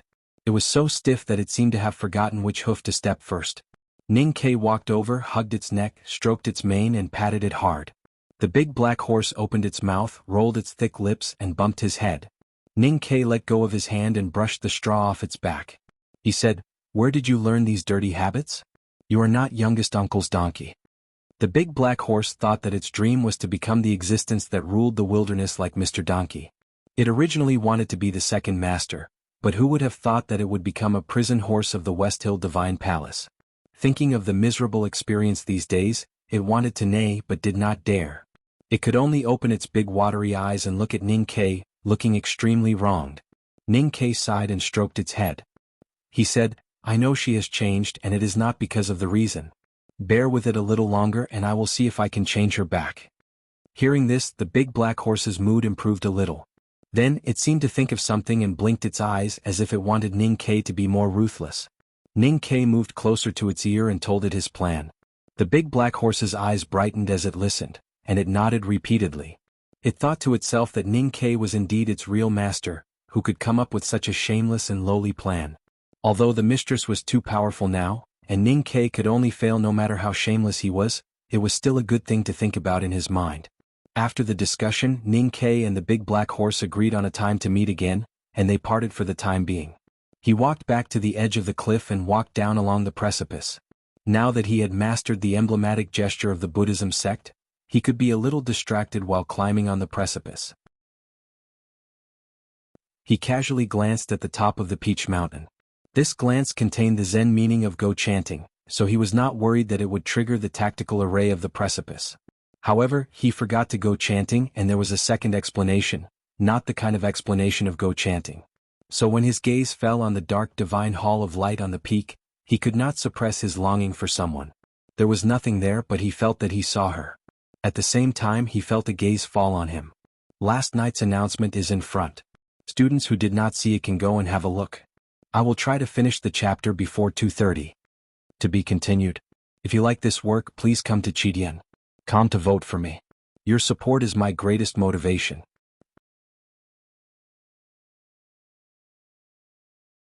Chapter 859. In the dead of night, the big black horse ran back to the divine hall of light. It did not dare to neigh but kept shaking its head. The sound of its hooves was particularly brisk, and its mane wet with dew danced in the wind. Suddenly, it felt that someone was looking at it. It looked back in surprise and saw the tall and fat figure in the depths of the divine hall. Instantly, it sweated profusely, washing away the dew on its body. Sang Sang did not punish it for its disloyalty. She walked to the railing of the balcony behind the divine hall with her hands clasped behind her back. She looked at the young man who was falling like a leaf between the cliffs in silence. The moon had been covered by clouds for several nights. The color of the mountains in the West Hill Divine Kingdom had darkened, and it was very quiet. Only the cliffs below the divine hall would occasionally make a very small sound. Except for her, no one could hear those sounds. Since the first night, she had stood by the railing and watched this scene quietly. She watched him jump from the peach blossoms to the cliffs, watched him fall dangerously, watched him climb up with difficulty, watched him wait by the east side of the stables every night, and watched him quietly return to the bottom of the cliff before dawn. She did nothing but watch in silence. Until tonight, she saw the man on the cliffs raise his head and look at the divine hall where she was. She knew he was looking at her. She knew he could not see her, but she could see something in his eyes. The thing in the man's eyes was to remove all thoughts. It was not to remove all thoughts but to send his thoughts elsewhere. In other words, he was sending his thoughts to the balcony of the divine hall of light. She was the object of his thoughts. She was Hao Yin, and humans like ants were not qualified to miss her. So she thought it was disrespectful to her or even blasphemy. The hatred and anger in her consciousness burst out uncontrollably again. Just like the uncontrollably burst out of the man's eyes. The fierce wind rose from the sea of the kingdom of Song thousands of miles away, whistling through the high night sky. The night clouds above the divine kingdom were shaken and uneasy, like cotton under a rope, as if they could be torn apart at any time. The peach blossoms in the mountains and fields shivered, and tens of thousands of petals were blown off by the wind. The roofs of several divine halls on the Peach Mountain, which were made of gold and jade, began to whimper. The divine hall of light was far away on the peak. Ning Ke could not see it clearly no matter how good his eyesight was. Even if he could see it clearly, it was impossible for him to see the tall and fat woman standing by the balcony railing. Moreover, in his imagination, if his surname was Luo, then the cliff would definitely be under the balcony, and the girl by the railing would naturally be thin and small. He looked at that place and smiled. He withdrew all his thoughts and confusion about his unknown fate into the depths of his sea of consciousness. He calmed his mind and continued to walk down the precipice. At this moment, a wild gust of wind howled from the sky and landed heavily on his body with the stench of seawater. He felt a thick damp coldness on his face. When it merged with the gaze he had faintly sensed earlier, it immediately destroyed the dhyana state he had maintained. Without the state of dhyana, Ning Kei's emblematic gesture naturally dispersed. What was even more terrifying was that no matter how calm he was in danger, even if he re-entered the state of dhyana, his hands could not form emblematic gestures again. The night wind was too cold and too strong. It howled around his body violently. Every time he tried to form emblematic gestures, it would blow away his emblematic gesture. The emblematic gesture of the Buddhism sect could no longer be used. Ning Kei no longer had any connection with the precipice. He was blown into the abyss by the strong wind. At this moment he was more like a stone than a fallen leaf. The fall this time was even more terrifying than the fall on the first night. In just a breath's time he had fallen thousands of feet between the precipice and his speed became faster and faster. He fell into the deep night fog. Haoyan no longer cared for him. In the next moment he might be shaken out of the precipice by the precipice. Without any place to hold on to, he would directly break through the fog and fall to his death. In the face of desperation, Ning Kei made the toughest and quickest response. With a muffled groan, the great spirit in his body was released without hesitation. His hands suddenly stretched forward like two sharp knives, stabbing into the hard cliff wall. Two cracking sounds could be heard. His arm, which was as hard as iron, had cut a hole about 20 feet long in the cliff. Finally he stopped falling and stopped on the precipice. He did not get rid of the desperate situation. Although he was holding onto the precipice tightly, he could no longer maintain the state of Buddhism sect's dhyana. The shocking array on the precipice began to attack his eyes and sense of perception. He could only endure the sharp pain in his eyes and the huge waves in his sense of perception, desperately clinging to the cold precipice. Something even stranger happened. The forces that he had once sensed in the clouds and fog on the precipice swam over like snakes. In a very short period of time, they densely covered the surface of his body. Ning Kei endured the pain in his sense of perception and released his psyche power to sense. However, he could not identify what those wisps of power were. When he looked with his naked eyes, he found that they were just wisps of fog. The fog that surrounded the precipice of Peach Mountain and was responsible for sealing the U prison was naturally not a simple fog. Those wisps of fog strangely seeped into his clothes and then continued to seep into his body. There was no blood, but he could clearly feel the pain and the clear feeling of being cut. As the wisps of fog invaded, he felt as if he was being cut by countless sharp knives. At this moment, Ning Kei's respect for the Abbey Dean in the Battle of Chang'an had reached its peak. Because he finally understood how it felt to be cut by thousands of knives, and how painful it was. Then, something even more incredible happened. As his hands went deep into the precipice that had not moved for thousands of years suddenly moved. No one could see the vibration of the precipice, not even Ning Kei who was very close to it. No one could hear the vibration of the precipice, not even Ning Kei's ears. But his heart could hear it. The precipice vibrated in a soothing rhythm. This vibration traveled along his hands that were inserted into the wall, to his body, to his sense of perception, and finally to his heart. Ning Kei's body began to vibrate uncontrollably. His clothes were shaken so much that there seemed to be an earthquake in the depths of his sense of perception. The waves on the sea became even more ferocious. The most terrifying thing was that his heart was beating very strongly, as if it could burst into countless pieces at any time. The precipice of Peach Mountain turned into a giant war drum, vibrating silently between heaven and earth. Ning Kei, who was on the drum, no matter whether he was a fallen leaf or a stone, would be shattered by this war drum. There were two big tactical arrays on the precipice where the U prison was located. One was called Dazzling, and the other was Shocking. When they were combined, it would be shocking to the eye, and it could kill all enemies who came to it. At this moment, Ning Kei felt as if there were tens of thousands of swords stabbing into his eyes, and tens of thousands of drums beating in his body. His heart could be broken at any time. If it were not for the experience of the past few nights, he would not have been able to hold on until now. If it were not for the fact that his body was as hard as iron and stone, he would have vomited blood and died. Even so, his face became abnormally pale and the pain was indescribable. What really made him feel unbearable was the night fog that lingered around his body. The night fog was not condensed by the chi of heaven and earth, but was refined by Haoyan Taoism with the resentment of countless prisoners who died unjustly in the U prison over the past tens of thousands of years into the tactical array that guarded the U prison. Many of the prisoners who were qualified to be imprisoned in the U prison were powerhouses with great divine sense. Their psyche power was extremely strong when they were alive, and their resentment was terrifying. After their deaths, The two merged and were cultivated by Haotian Taoism's tactical array. Every wisp of fog was a sharp blade filled with all kinds of negative emotions such as bitterness, resentment. It was extremely powerful. Otherwise, how could someone like Wei Guangming be imprisoned for more than 10 years? No matter how strong Ning Kei's willpower was, he could barely hold on under the shocking pain, but he could not withstand the cutting of these thousands of blades of evil aura. After all, he was not the invincible Abby Dean. His heart beat faster and faster, and the precipice in front of him became more and more blurry. More and more blood flowed from the corner of his mouth. His consciousness became more and more blurred, but the pain was still so clear. He could not hold on any longer. Just as he was about to pull his hands out from the precipice and escape from this terrifying precipice and cloud at the cost of his life, a ray of light suddenly appeared in front of his eyes. He thought that he was hallucinating, but the next moment he found that it was not. The cold and dark precipice in front of him really became bright.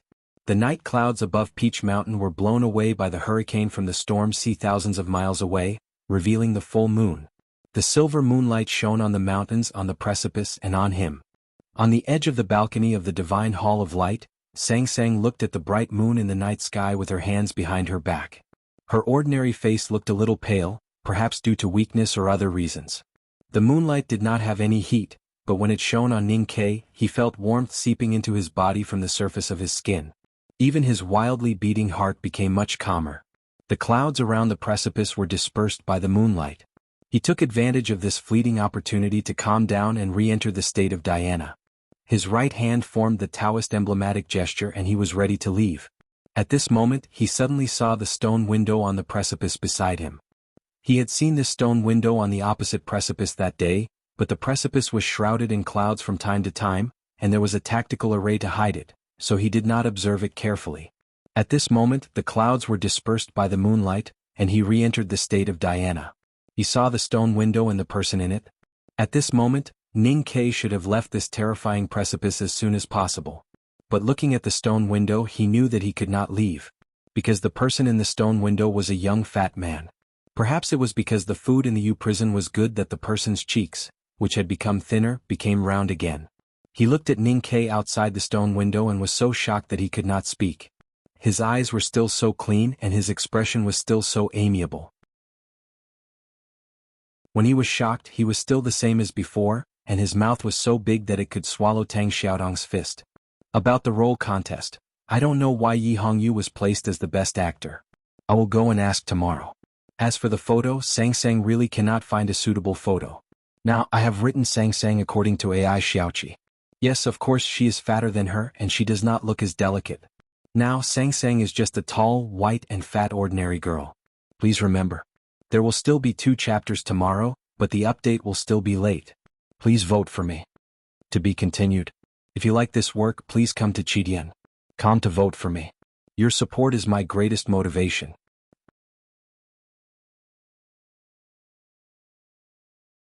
Chapter 860. Ning Kei would never have imagined that he would see Chin Pippi's annoying face in the precipice. He and his senior brothers and sisters in the academy all thought that Chin Pippi had brought the Abbey Dean back to the Jishou Abbey. They would never have imagined that he would be locked up in the precipice and become a prisoner in the U prison of the West Hill Divine Palace. Chin Pippi would never have imagined that he could see Ning Kei's annoying face in the light outside the stone window where the scenery never changed. He looked dull, but he was actually extremely smart.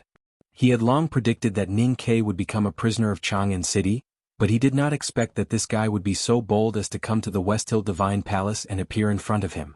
This was a reunion that no one had expected. The 2 brothers stared at each other through the stone window. They were stunned for a long time, and then they began to laugh foolishly. The cell was very simple. There was only a bed and some tools. Ning Kei looked inside through the stone window and found that it was dry and there were no bloodstains. There was food and water on the small table. He felt slightly relieved. Then he began to observe the stone window. This encounter was too sudden. The academy did not know that Chin Pippi was locked up in the U prison and did not have any plans. But now that he had seen it, there was no need to hesitate. He prepared to rescue Chin Pippi from the U prison without hesitation.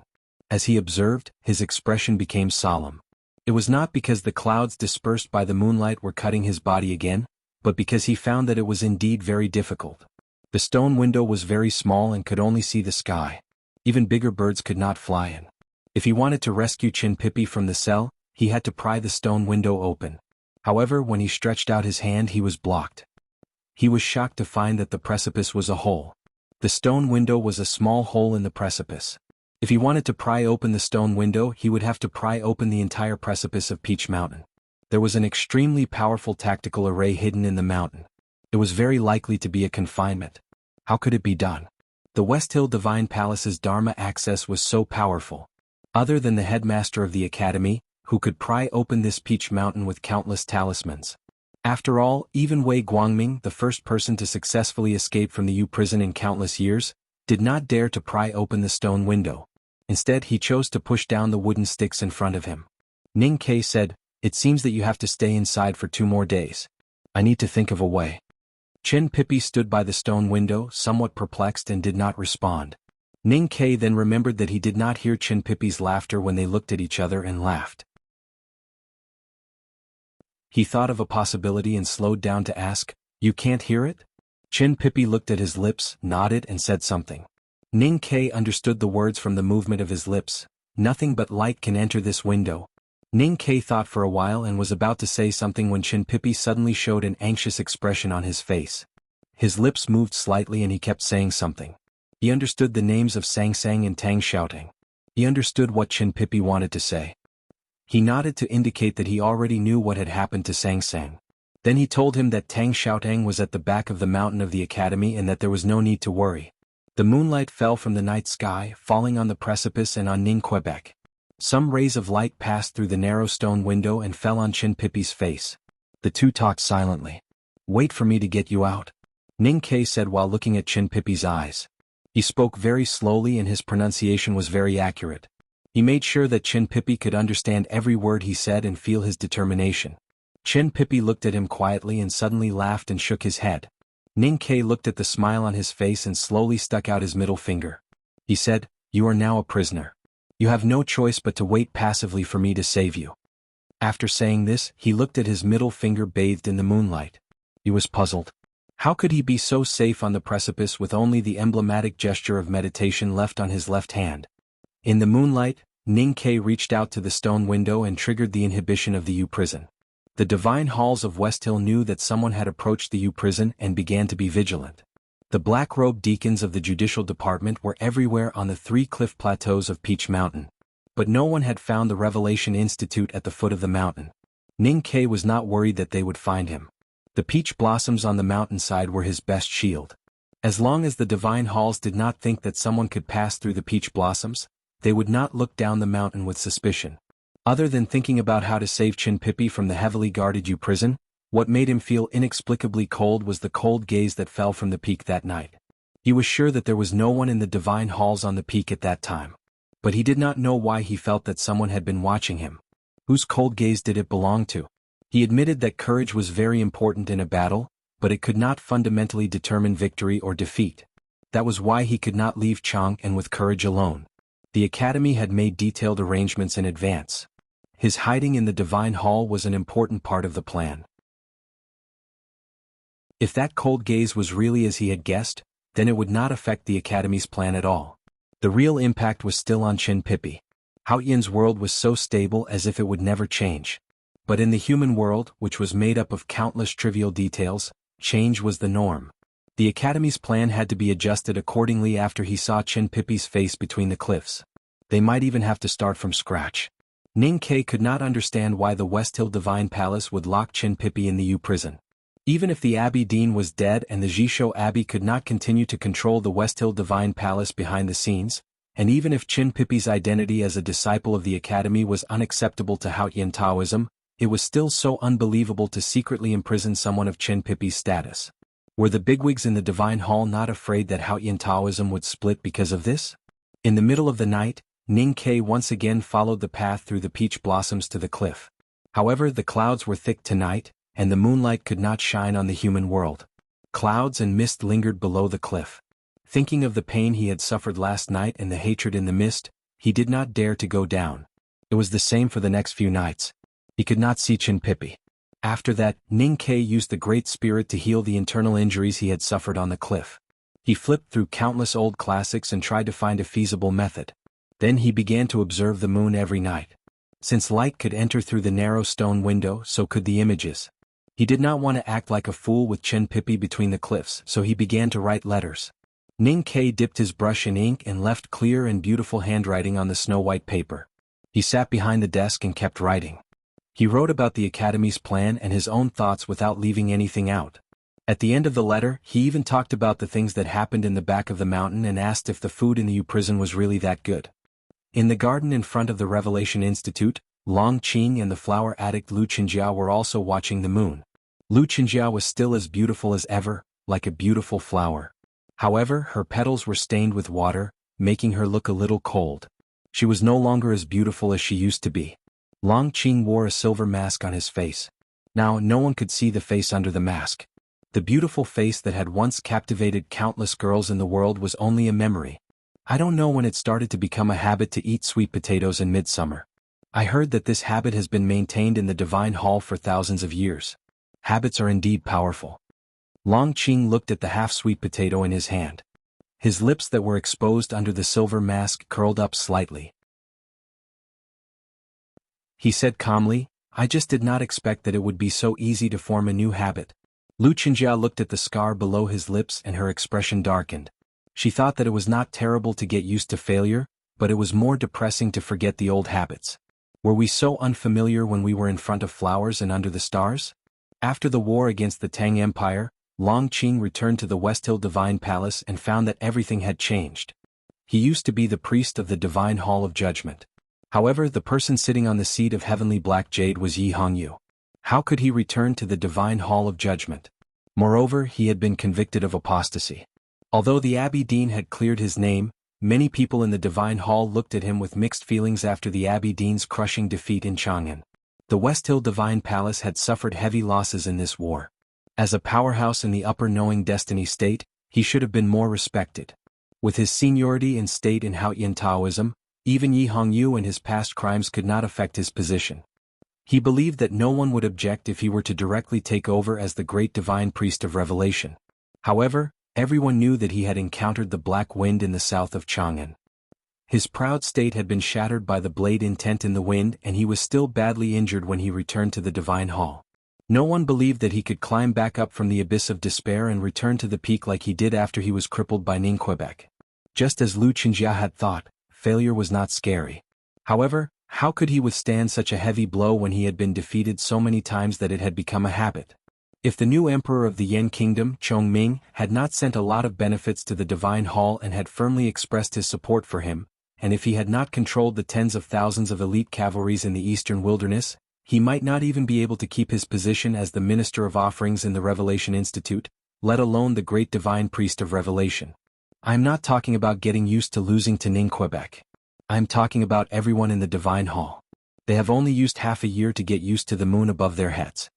Long Qing looked at the moon that had broken through the thick clouds in the night sky and said, "The peach blossoms that had not bloomed for decades suddenly bloomed again this year and have not withered since.